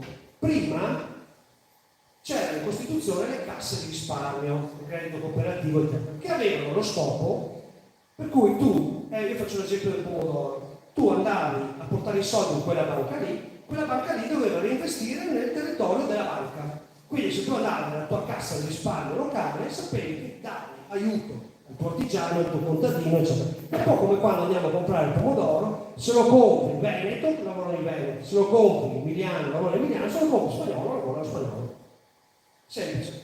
Quando hanno riformato la Costituzione, hanno portato via tutta sta roba. La San Paolo è l'insieme di tutte le casse di risparmio, intese San Paolo, e mi risulta che facciano anche un po' di finanziamento ai gruppi armati. Allora, però, in Costituzione hanno messo la sostituzione, hanno messo che si possono fare le banche a carattere regionale. C'è in Costituzione dal 2001. In pratica, vediamo se riesco a spiegarvela bene. Se voi andate a Trento o Bolzano, loro hanno delle banche che sono loro, che ce le hanno solo lì, che funzionano come le vecchie casse di risparmio. E sono state quelle il vero segreto dell'autonomia. Perché quelle lì danno un sacco di soldi all'associazionismo, alle palestre, alle bande musicali, alle scuole, perché tutti gli utili della banca devono essere riversati sul territorio. Le banche sono venute fuori con lo statuto speciale. Noi dal 2001 potremmo farle in Regione Veneto. C'è la normativa del quadro del 2006. Ho presentato la proposta di legge in Regione Veneto per raccogliere le firme e tutto, ci hanno boicottato. Le casse di risparmio, le casse alle banche a carattere regionale si possono fare, diventeremo che i nostri, per esempio, la Veneto Banca era una banca a carattere regionale, poteva intervenire Zaia quando hanno detto la trasformata in SPA. Capite? Non è che ce l'ho con Zaia, sto solo dicendo dei fatti documentati. Quindi abbiamo questo rapporto un po' complicato. Un'altra cosa, le competenze regionali che sono state chieste 1700, quanti sono giorni fa con il referendum, no? Abbiamo fatto un referendum perché volevamo le competenze aggiuntive delle regioni, si potevano chiedere dal 2001, senza referendum. L'Emilia Romagna ha chiesto le stesse competenze senza referendum. Noi abbiamo speso 12 milioni di euro per fare il referendum. La Lombardia, che ha il doppio di popolazione, ne ha spesi 2. E non serve a niente, non era neanche previsto dalla Costituzione. Ok, la cosa si complica ancora di più, perché poi abbiamo le province e i comuni che hanno specifiche competenze, però devono conformare lo Stato e della Regione a seconda della questione. Per esempio, se il comune deve modificare il piano regolatore, competenza della Regione, deve chiedere alla Regione. Se il comune deve fare una cava, deve chiedere alla Regione. Se il comune deve asfaltare una strada statale, deve chiedere allo Stato. Ok? Non è vero che il sindaco è un re. C'è chi dice che se il sindaco vuole, si oppone e vieta il vaccino piuttosto che la mascherina a scuola. Sono stupidaggini, perché la competenza dell'epidemia è dello Stato. Se lo Stato ti dice fare così, il sindaco deve farlo, e anche la Regione, punto. Questa è la Costituzione. Bolzano e Trento hanno uno statuto speciale che gli permette di muoversi un po' meglio, però ultimamente stanno perdendo miliardi, autonomie e quant'altro. Esistono anche le città metropolitane. Proprio l'altro giorno sono entrato dal Friuli Venezia Giulia all'altezza di Sesto al Reghena, quelle parti lì, e tu arrivi, cioè, città metropolitana di Venezia, non so quanti soldi si possono spendere così. Poi abbiamo le comunità montane che sono state un po' bacchettate perché erano una grande fonte di corruzione, però fanno anche loro delle cose. Poi abbiamo i parchi sono fondamentali. Tu nei parchi non puoi per esempio alzare le antenne radio, però se ci sono già delle antenne abusive, il presidente del parco non dice niente, sono abusive, stanno lì. Io vengo da vicino al parco degli Ugani, ecco così, forse avete capito. Articolo 123. Ciascuna regione ha uno statuto che in armonia con la Costituzione, questa è la Costituzione che dice lo statuto deve essere in armonia con me stessa, ne determina la forma di governo, i principi fondamentali, l'organizzazione del funzionamento. Lo statuto regola l'esercizio del diritto di iniziativa e referendum su leggi e provvedimenti amministrativi delle regioni, la pubblicazione delle leggi e dei regolamenti. Quindi, vedete che il corsivo è Costituzione, il non corsivo è mio. Le regioni non possono realizzare l'indipendenza, perché violerebbero l'articolo 5, 117 e 123 e verrebbero commissariate e sciolte. Io nel 2013, quando in regione facciamo la legge, la regione Veneto ha fatto una legge per fare il referendum per l'indipendenza, se non si può fare. Ho scritto un libro e la Corte Costituzionale dopo 2 anni l'ha cancellato. Quindi per 2 anni ci siamo sorpresi che si faceva il referendum per l'indipendenza. Quindi c'è anche chi crede che si possa fare la giurisdizione semplicemente. Allora, l'ordinamento giuridico italiano, con le leggi internazionali ratificate, le norme degli enti della Repubblica, ha una gerarchia delle fonti che è trattati internazionali, convenzioni, trattati del Consiglio d'Europa, regolamenti dell'Unione, le direttive non subito, Costituzione, leggi speciali, revisione della Costituzione, statuti regionali, statuti speciali delle regioni e province, leggi dello Stato, leggi e ordinanze della regione, le leggi e l'ordinanza della regione, perché l'ordinanza, la regione fa tutta la pandemia, c'era il presidente delle regioni che ordinanza di qua, ordinanza di là, cioè ordinanze anche diverse, cioè passavi in una regione potevi andare al bar a bere il caffè, passavi il confine, c'erano delle situazioni assurde. Io alla Tisana, che c'è il ponte che separa la regione, si erano messi i carabinieri perché quelli di là volevano andare a bere il caffè dall'altra parte.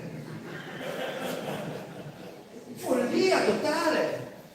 Leggi dello Stato italiano, ma non, ecco, leggi speciali, leggi dello Stato italiano, ma non a Livinio Campione, non so se l'ho scritto dopo, ma Livinio Campione sono della Repubblica, ma non dello Stato. Perché siccome sono praticamente in Svizzera, loro hanno delle leggi italiane però un po' particolari e non pagano l'IVA, perché non sono dello Stato. Leggi perché non pagano le tasse, leggi ed ordinanze della regione, leggi ed ordinanze della provincia che cambiano da una provincia all'altra. Tu puoi pescare di qua nel confine e di là no. Cioè, si sembra una cazzata, non è così. Leggi ed ordinanze del comune diversa fra un comune e uno vicino. Per esempio, a Lugano non puoi tenere più di 5 galline, a Silvazzano 15.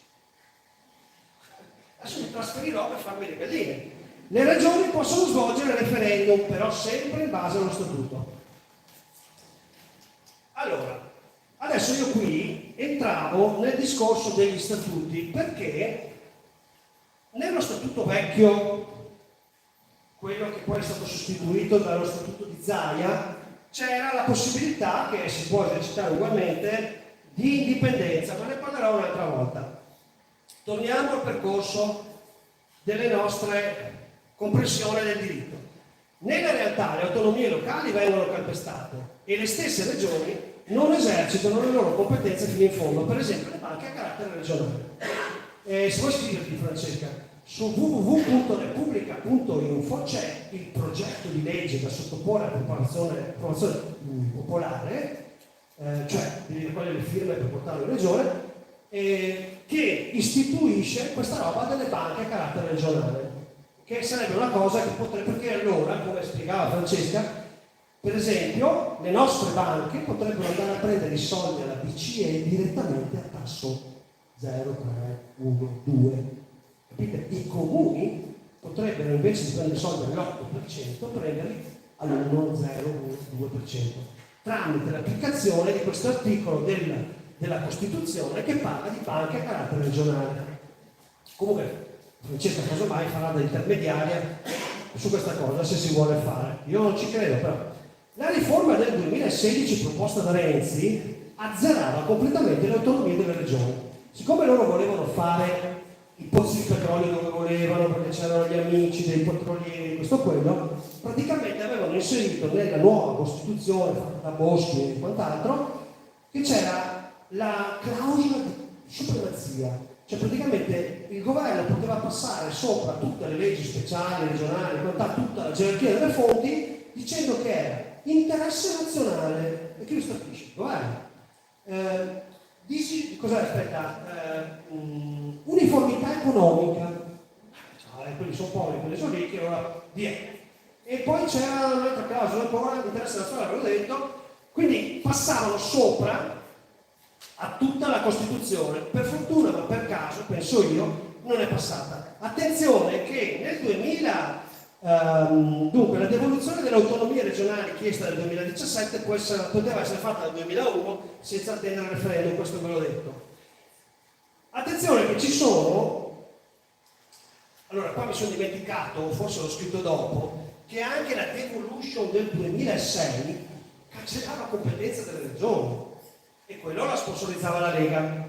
Esistono anche una legge speciale per Venezia, per cui Laguna e la Laguna, per cui Laguna non si può fare certe cose, ci sono le città metropolitane e la cancellazione delle province è stata illegale perché ha cancellato il voto popolare che è protetto da una norma internazionale sull'autogoverno degli enti locali.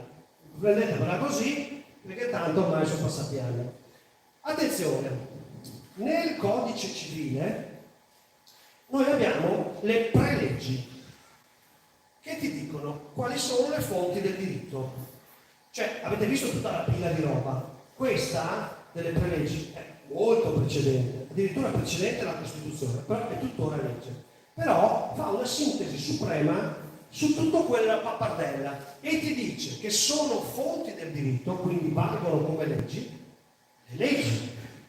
I regolamenti, però, i regolamenti sono quelli che fanno i ministeri, le autorità che fanno dei regolamenti, quindi sono disciplinati da leggi. C'erano le norme corporative, tanto è vecchia sta roba, ma sono state eliminate le corporazioni e oggi abbiamo i sindacati, scusa che ho sbagliato, e poi abbiamo gli usi. Gli usi, che sembrano delle cose come le consuetudini, in realtà sono, allora, la dimensione del campo di terra, un campo non è un'unità di misura ufficiale, c'è l'ettaro, invece è il metro quadro, no? Il campo invece è una misura storica. A Padova un ettaro sono tre campi e mezzo. A Treviso, non so se qualcuno qui ne sa meglio di me, sono 3 campi. 2. Cioè la dimensione del campo è molto diversa tra provincia e provincia. Quindi questi sono degli usi che sono scritti e depositati nelle camere di commercio. Le camere di commercio hanno gli usi, ma stiamo parlando di cose così, che sono unità di misure tradizionali, che sono consumo dell'acqua, non è che è un precedente. Quindi, articolo 2 delle preleggi. La formazione delle leggi e l'emanazione degli atti di governo avente forza di legge, che sarebbero i decreti legge, sono disciplinate da legge di carattere costituzionale. Capite? Il governo, ma anche il Parlamento, può fare le leggi ed emanarle, e anche il governo, ma come è disciplinato da leggi di carattere costituzionale, quindi secondo Costituzione. Le preleggi, articolo 3, il potere regolamentare del governo è disciplinato da leggi di carattere costituzionale. Il potere regolamentare di altre autorità, per esempio il garante per la privacy, per esempio i ministeri, per esempio le regioni, è esercitato nei limiti delle rispettive competenze, in conformità delle leggi particolari. Perché stiamo vedendo questa roba qua? Perché stringe sempre di più. Nelle materie regolate dalle leggi e dai regolamenti, gli usi hanno efficacia solo in quanto sono da essi richiamati. Quando uno mi viene a dire che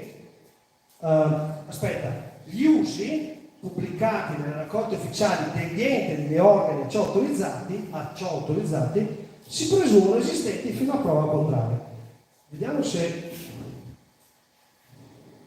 Quindi, usi e consuetudini sono al fondo della gerarchia. Noi abbiamo legge internazionali, la Costituzione, regioni, province, comuni, usi. La finzione giuridica e ogni altra cosa vale solo se è compatibile a questa montagna infinita di leggi. Capite? Chi crede che la finzione giuridica sia un discorso del nostro diritto, scusate, ma non sa proprio nulla. O è un truffatore o è un cretino.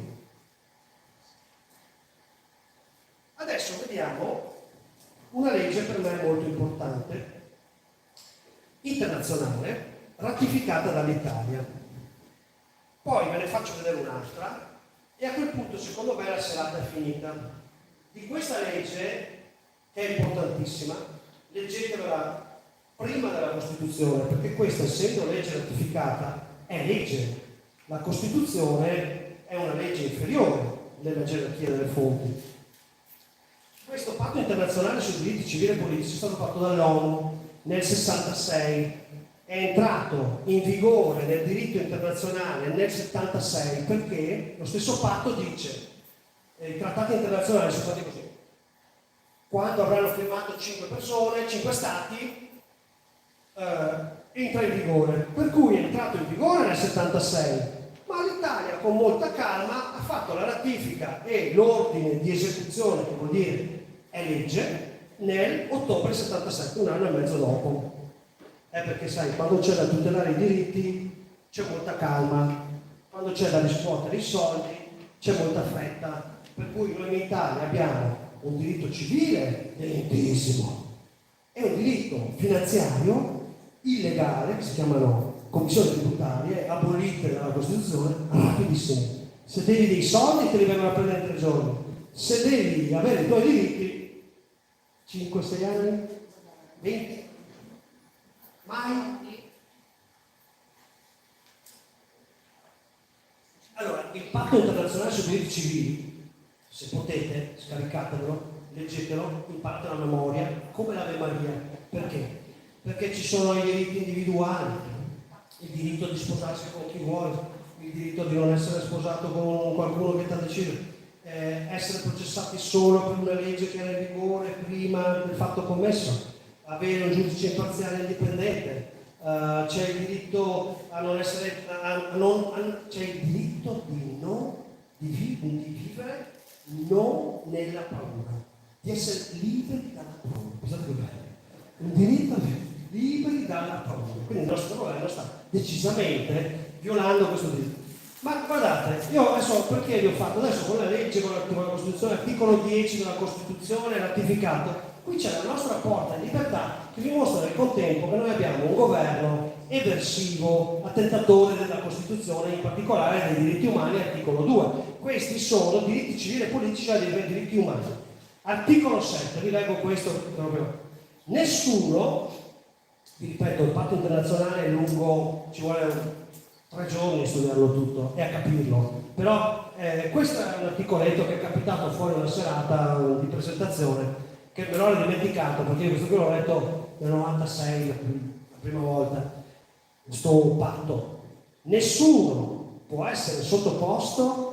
Volete fare un piccolo video che lo mandate in giro, facciamo un po' di spamming. Allora, nessuno può essere sottoposto alla tortura né a punizioni o trattamenti crudeli. Ecco, la legge contro la tortura e i trattamenti crudeli l'Italia l'ha fatta molto da poco, cioè, pochissimo, qualche anno credo. Trattamenti disumani e degradanti, in particolare nessuno può essere sottoposto senza il suo libero consenso ad un esperimento medico o scientifico. Tradotto, senza il suo libero consenso nessuno può essere sottoposto ad un esperimento medico scientifico. No, si è dato consenso. Ma quindi può esserci un obbligo vaccinale a sottoporsi a un vaccino sperimentale? Quindi quello che ha fatto il governo Draghi e il Parlamento è eversivo. Violazione dell'articolo 2 della Costituzione. Stiamo parlando che gli ultimi che hanno fatto queste robe qua erano i nazisti nei campi di concentramento. Capite? Questo patto internazionale è la nostra finestra di libertà. Se questi vanno avanti, noi li possiamo arrestare. Dobbiamo prima chiedere alla magistratura che non fa niente. Forse dovremmo arrestare anche la magistratura. Possiamo chiedere ai carabinieri di andarsene a prendere. Alla fine potremmo anche andarcene a prendere. Questo sarebbe il nostro diritto. Cioè, è legge. Allora, o la legge vale per tutti, anche per il governo, Stato di diritto, Costituzione, oppure non vale per nessuno. Se voi avete ricevuto la notifica di avvio del procedimento per mancato adempimento dell'obbligo vaccinale, potete andare sul sito www.repubblica.info e c'è compilato un modulo con i vostri nomi, con i vostri dati, e vi arriva in email il ricorso pronto da spedire, già con i destinatari, da spedire in PEC ai vari enti, dove viene citato anche questo e anche altro. E ve lo leggete con calma, se avete voglia, e io l'ho mandato via, non me l'ho più scritto. Perché nessuno può essere punito se non in virtù di una legge entrata in vigore, ma nessuno può essere punito per l'esercizio di un proprio diritto. Siccome è mio diritto non sottopormi a un esperimento medico e non do il consenso, non posso essere punito. Non è una multa valida. Capito? Violazione della Costituzione. Allora, sintesi. Nella legge italiana la sovranità individuale è molto limitata. Il governo abusa delle leggi girandole, i diritti umani sono schiacciati dalle emergenze. Non esistono autodeterminazioni individuali possibili. Perché? Perché l'articolo 5, perché le leggi internazionali, perché UCC, ammiragliato e quant'altro non sono ratificate. Se volete che andiamo avanti con questa storia dell'autodeterminazione individuale, facciamoci delle domande. Dato che per valere in Italia le leggi internazionali o straniere devono essere ratificate ai sensi dell'articolo 72-80 della Costituzione, dove sono le ratifiche di UCC e immediato? Non c'è. Ma allora vi spiego che cos'è UCC. UCC non è manco una legge, è una bozza di quello che noi chiamiamo codice civile. Il nostro codice civile comprende anche il codice di commercio. Okay? Questo UCC è stato proposto ai vari stati e pensate che nemmeno tutti gli Stati Uniti hanno aderito. Ci sono delle tipo Porto Rico o altri che non hanno neanche aderito a UCC, Uniform Commercial Code. E c'è chi dice che UCC vale anche in Italia. Dov'è la ratifica? E il nostro codice civile non che cos'è? Non serve niente, la Costituzione non dice niente. Articolo 72-80. Cioè, qui parla di autodeterminazione individuale e vi tira fuori UCC. O non sa di cosa sta parlando, o vi sta prendendo in giro per truffarvi. Ammiragliato, stessa cosa. Non esiste una ratifica. Quindi, domande che sbugiardano. Dove sono le ratifiche? Non ci sono. No. In quale legge o provvedimento italiano ratificato viene stabilito che la registrazione in minuscolo e il certificato di nascita, le conoscete queste cose qua, no? In quale legge o provvedimento italiano ratificato viene stabilito che la registrazione in maiuscolo e il certificato di nascita o la registrazione nella forma di cognome e nome, prima il cognome, insomma, crea una funzione giuridica o un uomo di paglia? Perché non è vero il contrario? E cioè che se ti scrivono nome e cognome si crea la funzione giuridica? Scusate, devo trovare un attimo un secondo.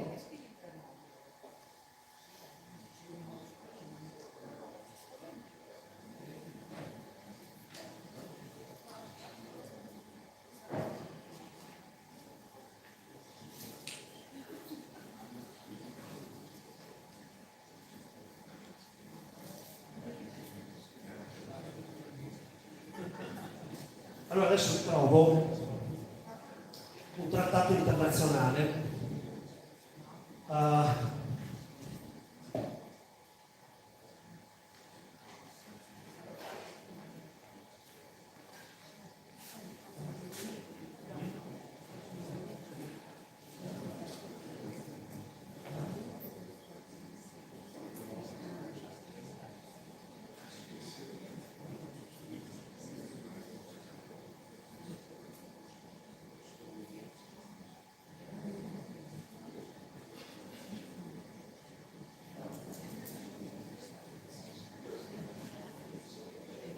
aspetta.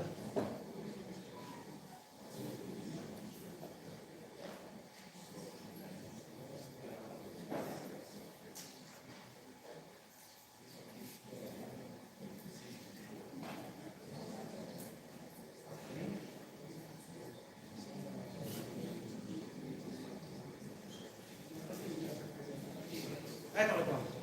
Allora, il centro dei diritti umani dell'Università di Padova, Università degli Studi, no? È un centro di studio sui diritti umani. Studiano e non si accorgono che in Veneto succedono cose terribili. Loro hanno nel loro sito tutte le leggi più importanti, compreso il patto internazionale, ma hanno anche questa roba qui, la convenzione supplementare sull'abolizione della schiavitù, del commercio di schiavi, sulle istituzioni e pratiche assimilabili alla schiavitù, 1956, che è stata adottata nel 1956, è entrata in vigore nel 1957, fatta dall'ONU, adottato a parte la firma, entrata in vigore internazionale, stato delle ratifiche, eccolo qua. autorizzazione alla ratifica e ordine di esecuzione in Italia, legge 20 dicembre 57, hanno fatto anche presto. Bene, cosa dice? Vi insegno una cosa: i trattati internazionali non sono come le leggi italiane che sono fatte a spaghetti ermetici che tu devi capire dove vogliono andare a parare. No, lì ti dicono, le leggi internazionali anche dell'Europa, ti dicono il preambolo o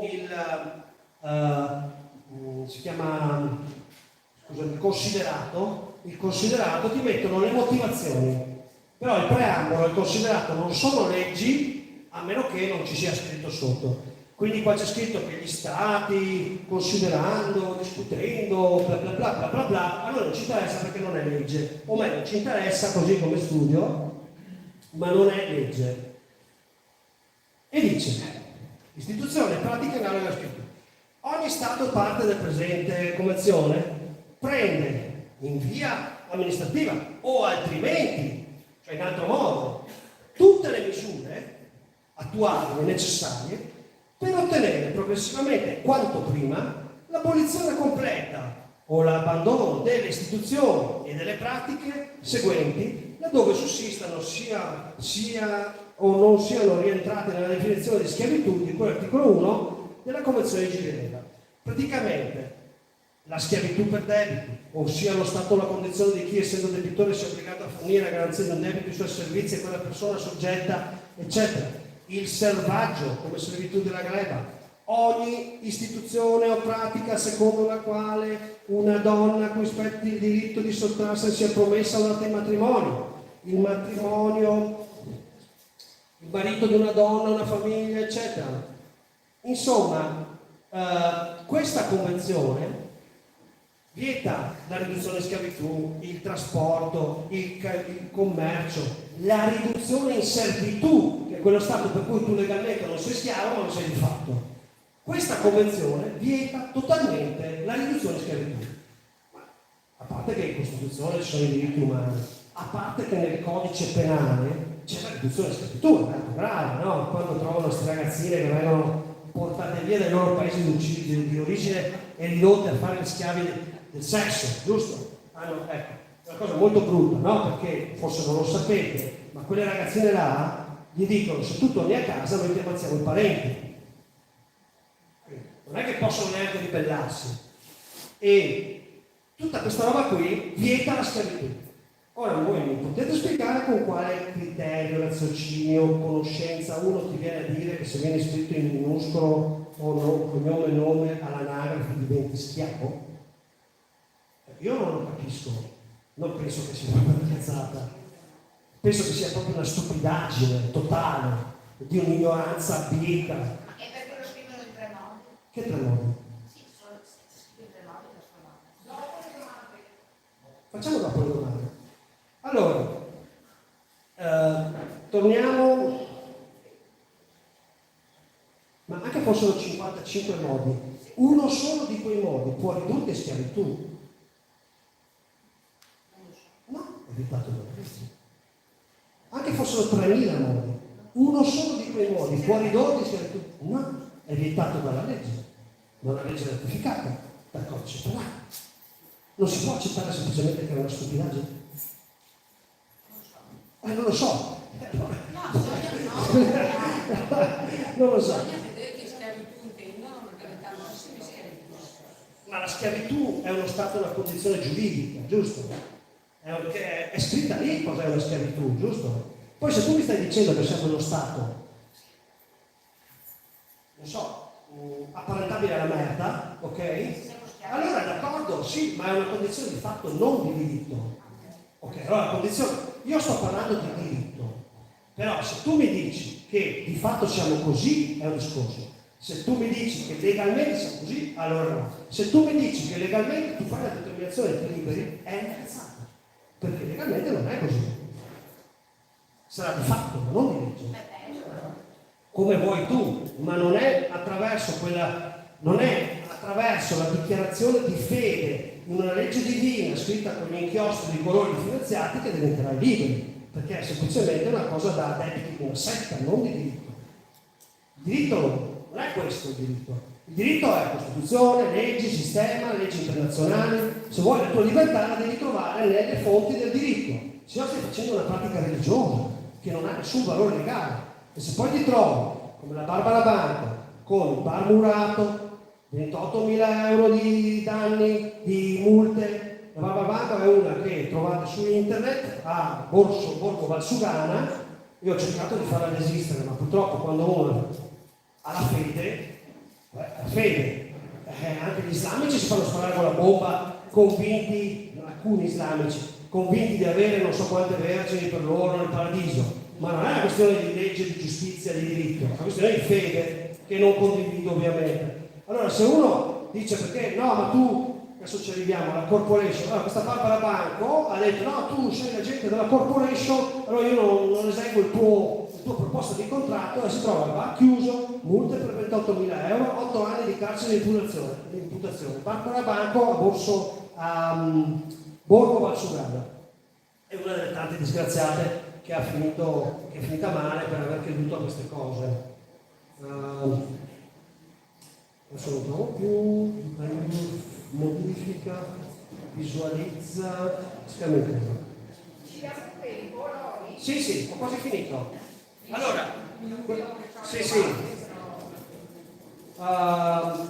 Adesso, se voi andate sul mio sito www.palmerini.net, trovate diversi post sull'argomento dell'autodeterminazione individuale, dove parlo per esempio della gerarchia delle fonti in maniera sintetica, dove parlo per esempio della Italy Republic of, che non è altro che una società dello Stato italiano, vi faccio vedere la misura esattamente come l'ENI, come altro, dove parlo di tante cose, anche della libertà della schiavitù, del diritto naturale. Comunque a breve dovrei uscire con un libro che affronta tutta questa cosa in maniera sistematica, anche con un metodo per affrontare la questione. Finiamo con le domande velocemente. In quale legge o provvedimento italiano ratificato viene stabilito che la registrazione in minuscolo o maiuscolo o alternato, come volete, o la registrazione in forma di cognome e nome crea una finzione giuridica a un uomo di paglia? È ovvio che non è possibile che esista una legge, perché non sarebbe compatibile con l'ordinamento, con la Costituzione. Allora, c'è una famiglia, una coppia, che è andata in comune a registrare la bambina. Ha detto no, tu devi scrivere nome e cognome, in alternato. No, ma qua, l'ufficiale, la faccio brevissima, l'ufficiale dell'anagrafe è uno che ha fatto un corso e viene scelto dal comune e sa di cosa deve fare perché è una cosa molto delicata. E lui può fare solo due cose, o scrivere cognome e nome, dove è nata, quando, il sesso della bambina, e non può aggiungere niente altro, dice la legge, non può aggiungere niente altro, oppure deve fare per tutto il resto il foglio B. Nel foglio B sono i fogli che poi vanno in procura, perché se per esempio un bambino è stato trovato deve metterlo sul foglio B, perché magari è stato rubato, non si sa, eccetera eccetera. Quindi cosa ha fatto sto disgraziato di funzionario? Ha scritto sul foglio B, ha mandato in procura e la procura ha scritto indietro ordinando all'ufficiale di scrivere cognome e nome. Quei genitori lì non hanno ottenuto null'altro che se domani avranno un problema con i figli, i servizi sociali glielo portano via, perché dico, tu sei coglione da quando sei nato tuo figlio o tua figlia, guarda qui cosa è scritto. Perché non è assolutamente compatibile con l'ordinamento giudiziario, con l'ordinamento giuridico dello Stato, che ci sia in qualunque forma una riduzione in schiavitù. È negata questa possibilità. Dato che la schiavitù e la servitù sono vietate dalla Convenzione specifica internazionale ratificata dall'Italia, è possibile in Italia una forma legalizzata di servitù e schiavitù? Ovvio che no. Dato che la riduzione di servitù o schiavitù sono reato grave, come può esserci una forma di schiavitù o servitù in qualche modo legalizzata? Cioè, se esistesse davvero questa forma, basterebbe denunciarli per riduzione di schiavitù. Chi è il proprietario della Italy Republic of, che è una società registrata da sé? Se andate a vedere nel mio sito trovate la misura camerale proprietaria del Ministero dell'Economia e delle Finanze dello Stato italiano. Sì, ma spiegaci che cos'è però. La Italy Republic of la possiamo anche trovare, c'è comunque sul mio sito. Aspetta.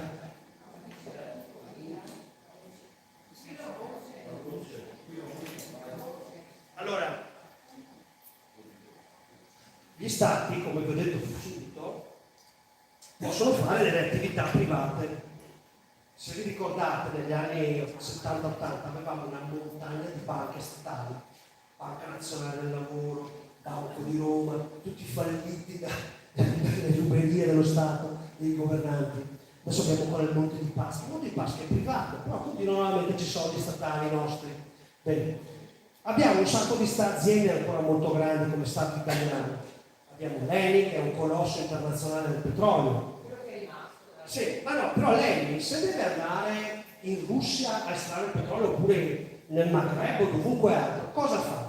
Deve rispettare la legislazione locale, quindi deve costituire una società per l'estrazione del petrolio che dovrà avere le concessioni del governo nel rispettivo Stato. Benissimo. Se tu vuoi chiedere in prestito dei soldi, ciascuno di noi cosa fa?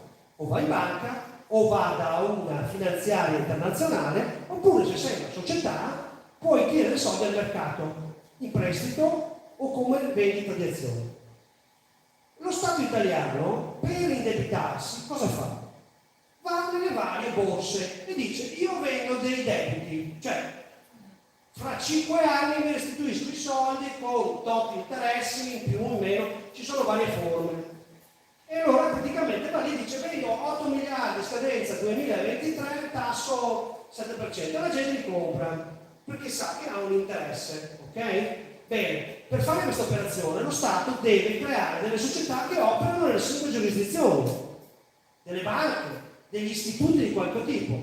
Negli Stati Uniti d'America si crea una società che si viene registrata alla Security Exchange Commission, cioè la nostra Consob, e lì se tu vai a vedere c'è scritto Italy Republic of, che poi sarebbe la Republic of Italy, proprietario la Repubblica Italiana, amministratore uno di Londra, perché hanno messo un amministratore di Londra. E se tu vai a vedere gli atti, sono esattamente vendita di debito pubblico. Tra l'altro, la Italy Republic of esiste dal 2002. Questi della autodeterminazione individuale dicono che la Italy Republic of esiste dal 34. Ma come? Non c'era neanche la Repubblica del 34, era del 46. La Repubblica è del 46, la Costituzione è del 48. Infatti non sono neanche stati capaci di leggere che è stata creata secondo la legislazione del 34, ma nel 2002. E basta andare a vedere lo statuto della Italy Republic of e si vanno a vedere gli atti e c'è scritto tutto chiaramente. Cioè, è da pazzi pensare che quella roba lì sia la Repubblica Italiana. E sono convinto, sicuro Limone, che a Francoforte, Londra, Shanghai ci saranno tante altrettante società dello Stato italiano che fanno lo stesso lavoro. Ma poi bisogna verificare. Allora, frase classica: tutti gli stati sono corporation. Quando l'ho letto la prima volta nel 2014, adesso ho capito tutto. Pensavo che adesso ho capito tutto. Ho capito perché c'è lo Stato mafia, eccetera, che questi non sono stati. Però io ho fatto la prima cosa che ho fatto questa. Sono andato a vedere se alla SEC esistono tutti gli stati. Se tutti gli stati sono le corporation, ci saranno tutti. Invece no. C'è la Repubblica delle Banane Italy, c'è la Repubblica delle Banane Venezuela, c'è la Repubblica di qualche altra banana. Gli altri stati, tipo il Giappone, hanno usato la International Monetary Fund of Japan, cioè un nome completamente diverso, ma sono tutte società dei singoli stati che servono per collocare il debito pubblico, cioè venderlo, cioè farsi prestare i soldi, se non lo capite. È tutto qua, basta verificare. Ok, l'approvazione della Costituzione l'abbiamo vista, la Repubblica è inviolabile, vabbè, io sono qua dietro, sono finito indietro perché non lo so. Io avrei anche finito se volete fare domande.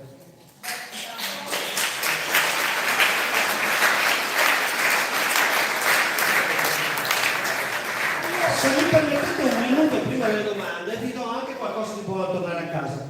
Questo era il Lombardo-Veneto, uno Stato esistente dal 15 al 66. Noi possiamo tornare a questo Stato e mandare via il governo italiano in virtù del fatto che non hanno fatto votare tutta questa parte, 60% della popolazione, e qui hanno votato i soldati italiani.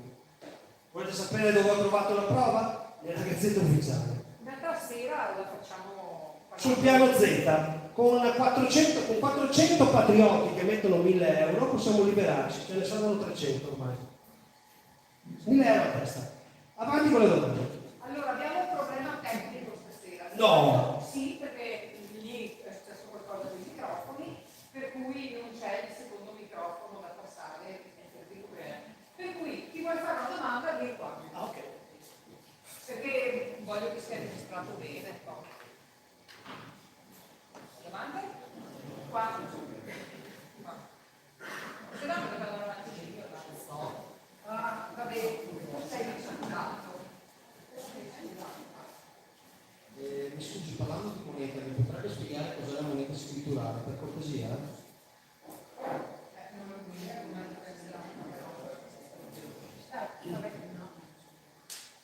tanto sembra.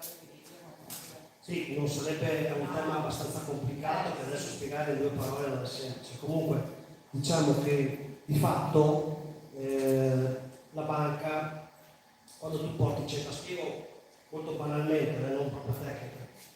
Quando ognuno di noi porta 100 euro e non ci poniamo il problema di dove arrivano quei 100 euro che stampati e tutto, io do 100 euro alla banca. La banca dice di tenere i soldi in cassa, in realtà non lo fa. Se ne tiene una frazione che si chiama riserva frazionaria, che viene gestita a livello globale dai banchieri. E quindi cosa succede? Che se la banca deve tenersi soltanto 10 euro su 100, gli altri 90 li può prestare a tutti gli altri cretini che stanno a gioco. No? E quindi comincia a fare crediti su crediti e chiede un interesse. Quindi quella roba lì che è scritta sulla moneta che viene così creata, perché l'interesse va ad aumentare i valori, però non esistono le banconote. Quindi c'è questa scrittura della banca che di fatto crea moneta. È una moneta. Allora, chi ha dato l'autorità alle banche di fare questa moneta scritturale? E purtroppo c'è anche la risposta che adesso a lei non piace, la Banca d'Italia. Il codice si chiama il testo unico bancario. Sul TUB c'è scritto chi può fare che cosa e c'è anche scritto che chi vuole fare una moneta elettronica o virtuale deve avere l'autorizzazione. Quindi state attenti a quelli che vi dicono che fanno una moneta locale senza avere l'autorizzazione. Quindi il problema è grosso perché questa montagna di debiti sono 2 cose contemporaneamente. Intanto sono qualcosa di sostanzialmente usuraio perché sono impagati da una parte, dall'altra danno il potere alle banche di fare ciò che dovrebbe fare lo Stato, cioè creare. Da una parte permette in momenti di crisi di lasciare che la moneta corra e dare soldi anche ai poveretti, dall'altra c'è una roba a livello mondiale che è la BIC, la Bank for International Settlement, dove loro sono quelli che decidono le regole delle banche. Cioè è come se fosse una grande mafia. Se tu sei una banca che non fa parte della mafia, ti distribuono. Cosa fa la BIS? Fa i famosi, siccome sta a Basilea, fanno come Basilea 1, Basilea 2, Basilea 3. Cosa fanno con Basilea 1, Basilea 3? Restringono la possibilità delle banche e quindi cosa hanno fatto a partire dagli anni 2000? Hanno cominciato a dire no, tu banca non devi più avere solo il 10, ma il 15 perché c'è la crisi di qua e di là. E allora le banche cosa hanno fatto? Sono degli imprenditori, devi restituire i soldi. Dove li tirano fuori? E così c'erano gli imprenditori che si trovavano con 2 o 3 banche che lo chiamavano e saltavano. E allora facevano così, e nel frattempo le banche compravano quella roba fallita attraverso la loro società. È chiaro? Cosa serve la moneta scritturale? Questo silenzio lo so che è deprimente, ma è così.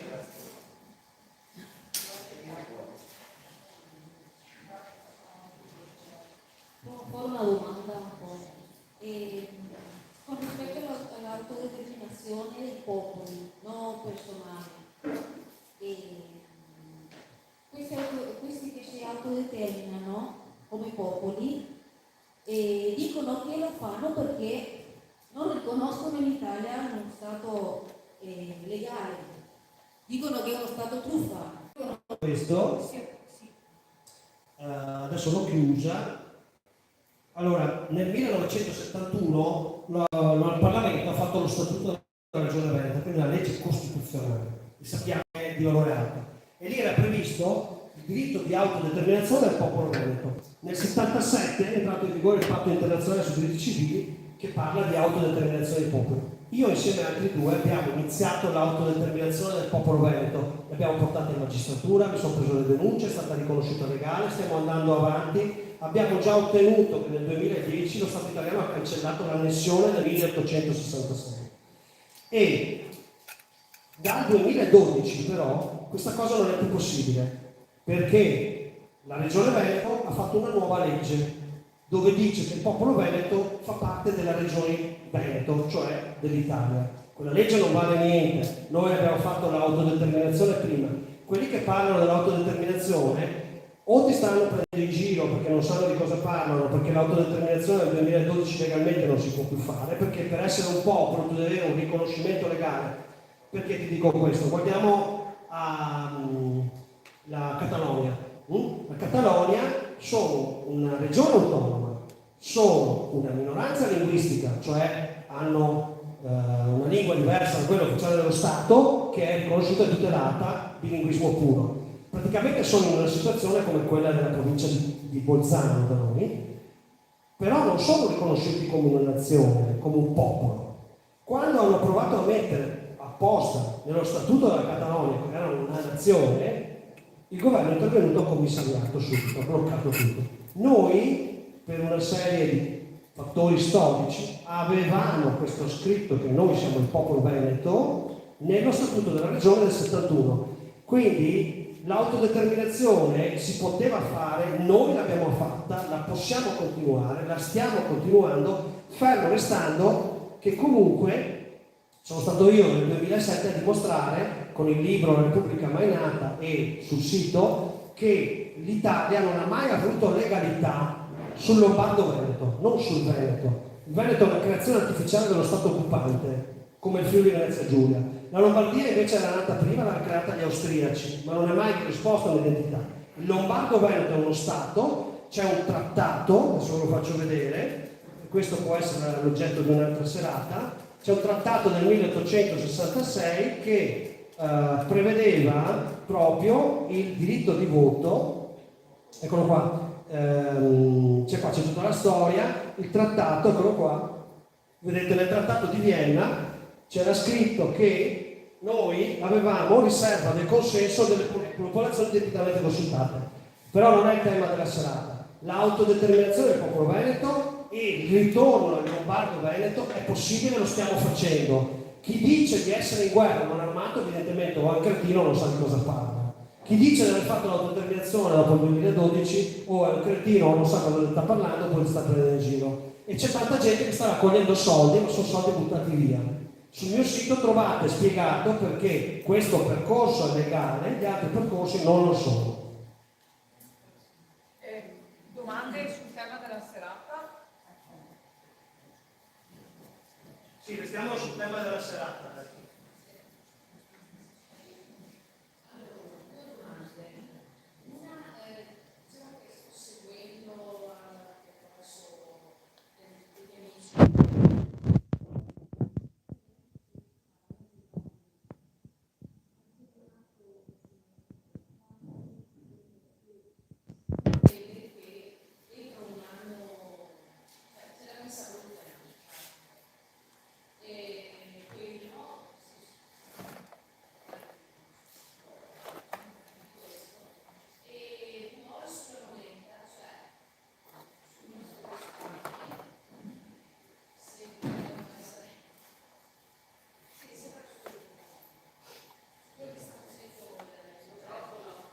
Questo non so se è escluso dalla serata, vediamo la prima parte. Allora, io non sono e non ho mai detto di essere un veggente e neanche un consulente finanziario. Allora, per quanto riguarda la Fusco, ha grande confusione giuridica. Per esempio, lei, l'articolo 1 della Costituzione, la sovranità appartiene al popolo e non legge la seconda parte, nei limiti della Costituzione. La polidia è uno stato vietato dalle leggi. La polidia è quella condizione per cui tu che sei profugo o hai perso i documenti, non si sa, rifiuti la tua identità, non possiamo identificarti, allora sei privo di documenti e in quel caso scatta l'obbligo dello Stato di darti una tessera di identificazione di qualche tipo. La cittadinanza è un altro paio di maniche, però un permesso di soggiorno, una roba, è così, te la deve dare. Quindi il rinunciare, si può rinunciare alla cittadinanza, ma solo se ne hai un'altra. Solo se tu vai all'estero, ti iscrivi all'AIRE dopo 8 anni, secondo la legislazione dello Stato, dove vai, puoi rinunciare alla cittadinanza italiana. Facciamo un esempio, se tu vai in Svizzera, in Germania mi pare che dopo 5 anni di residenza ti danno la cittadinanza se parli tedesco. In Svizzera te la danno dopo 20, ok? Quindi dipende dalla legislazione anche in San Marino, cioè, non puoi semplicemente rinunciare alla cittadinanza e comunque se sei residente in Italia, se vivi in Italia, anche se tu non hai la residenza in Italia, devi pagare le tasse in Italia. Cioè lo Stato italiano a quelli che si fanno la residenza all'estero e poi vivono in Italia, gli dice che fa la residenza fittizia e deve pagare, fa l'illusione fiscale perché gli affetti ce li ha in Italia, quindi ti paga. Avete visto anche, c'era Pavarotti, c'era Rossi, quindi questa idea che tu rinunci alla cittadinanza e dopo non paghi le tasse, veramente mandare la gente a farsi male. Per quanto riguarda la questione finanziaria, non sono un consulente finanziario, personalmente posso dirti che sto cercando di differenziare quel poco che ho, un po' di immobili, un po' qualche piccolo sfizio per la famiglia, beni durevoli, magari cose per l'energia autoprodotta, e non farei le scorte alimentari di quintali di roba perché tanto se viene proprio una catastrofe ti vengono a rubare anche in casa, e qualcosa di immobili, differenziare qualcosa di oro messo al sicuro, però bisogna avere la cassetta della banca con l'assicurazione che in caso di furto ti risarciscono un po'. Perfino le cripto in certa misura nel momento giusto, adesso non lo so, possono essere una, però è molto difficile. Io non sono veggente, non so cosa succederà. Può darsi anche che ci si risolva tutto in pochi mesi, perché io segnali positivi ne vedo, non è finita. Qualcuno vi dice che questo tempo è finito tutto, sto cercando di chiamarli i primi di ottobre.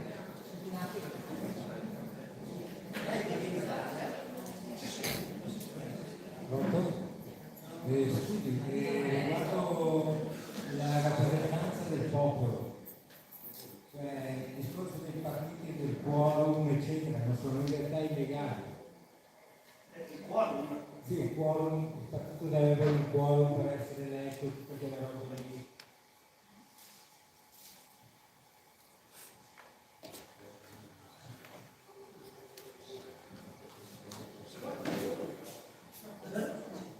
Allora, la domanda tua andrebbe chiarita su vari aspetti. Sostanzialmente la risposta è che dipende dalla legge dello Stato. Cioè ci sono dei referendum che non prevedono il quorum, dei referendum che prevedono il quorum. In realtà però non esiste il quorum sulle elezioni politiche. Cioè, questa la spiego come siamo 10 che devono votare e ci sono il partito bianco, il rosso e il blu. Ok? Andiamo tutti 10 a votare, anzi 9, così faccio i conti giusti, 3 rosso, 3 bianco, 3 blu e l'altro sta a casa. Cosa succede? Che se ci sono 10 seggi, o anzi no, facciamo che ci sono 3 seggi, con questi risultati avremo un bianco, un rosso, un blu eletto. Se quello blu, i blu non vanno a votare, avremo 50 dei posti bianco e 50 dei posti rosso. Cioè, se la gente non va a votare, i posti in Parlamento si riempiono ugualmente. Non votare significa che chi va a votare conta di più. Per cui quando la gente si rompe le balle succede che, e non va a votare, succede che le minoranze che vanno a votare, quelle che possono essere nuove ma anche vecchie, ottengono un risultato eclatante. Ma non è reale. Per vedere quanto conta un partito bisogna guardare il numero dei voti. I partiti attuali continuano ad andare giù come numero di voti, cioè meno rappresentanza, però il sistema elettorale è fatto in modo che prendono 3/4 del Parlamento e contano il po' di coppe. Ancora, come si fa a fregarli? Bisogna andare a votare un partito nuovo, cambiare finché troveremo quello giusto. Non andare a votare significa lasciare che decidano gli altri, quelli che vanno a votare. Quindi il quorum non c'è nelle elezioni politiche, c'è in alcune situazioni tipo al comune, possono essere, in alcuni referendum, ma dipende dalle leggi. In Svizzera si fa un referendum sulla base della richiesta popolare e anche se va a votare il 10% è valido. Quindi io ho conosciuto una ragazza che nel suo comune voleva fare la pista ciclabile, ha tirato su 30 firme, si è fatto il referendum per il comune, hanno votato in 200 e si è fatta la strada. Cioè, democrazia diretta.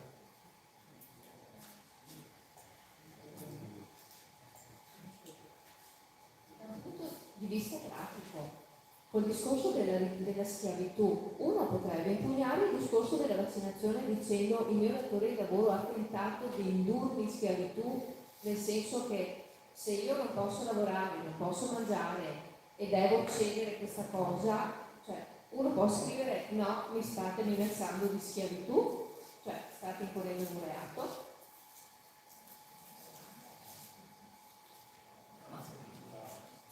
Allora, la schiavitù è quella condizione per cui tu sei proprietà di qualcun altro. Quindi non è che puoi startene a casa o trovarti un altro lavoro. Se sei schiavo, qualcuno ti dice di fare una cosa, tu la fai e non vieni pagato e punto.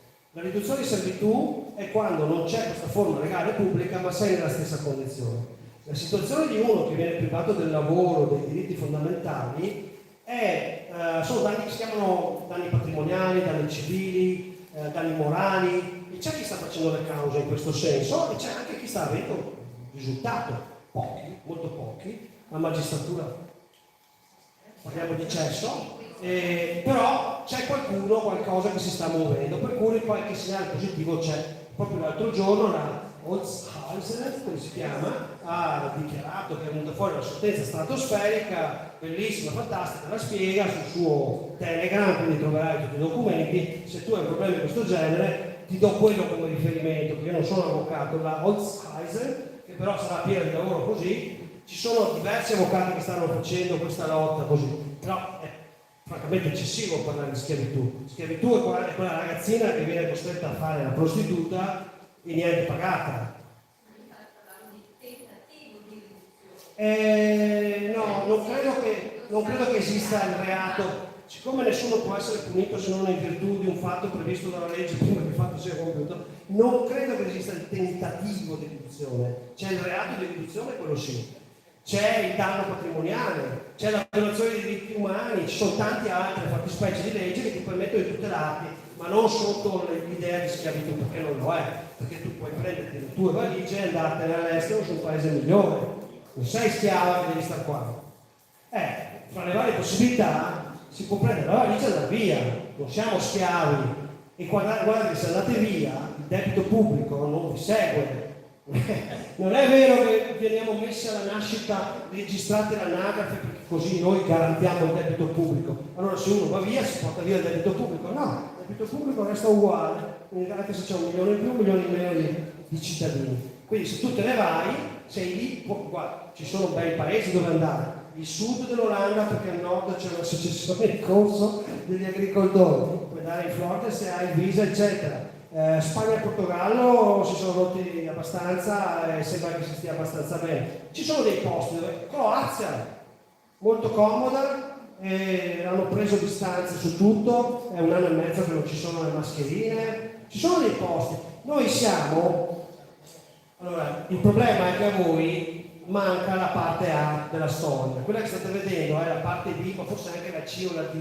La parte A è iniziata nel 2017 quando con il decreto Lorenzin hanno messo i vaccini obbligatori a tutti i bambini, perché lì passava il principio dell'obbligo vaccinale, che poi non è vero perché io ho voluto prendere mio figlio, l'ho portato in una scuola privata al 3° anno, che gli è andata di lusso tra l'altro, e il vaccino non l'ho fatti, punto. Perché non era un obbligo. La legge Lorenzin impone l'obbligo per chi va alla scuola statale o parificata o finanziata dallo Stato. Se tu te lo tieni a casa, fai l'homeschool e lo porti in scuola privata, non esiste obbligo vaccinale. Perché? Articolo 7, patto internazionale, nessuno può essere sottoposto, Convenzione di Oviedo, nessuno può essere sottoposto.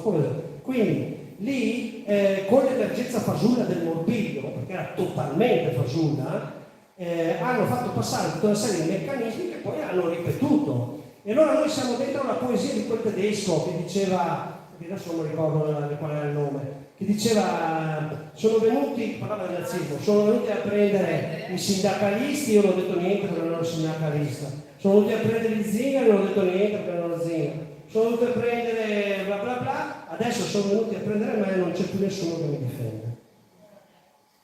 E quindi quando è passato il principio della Lorenzin e poi dei sanitari, lì noi non abbiamo combattuto.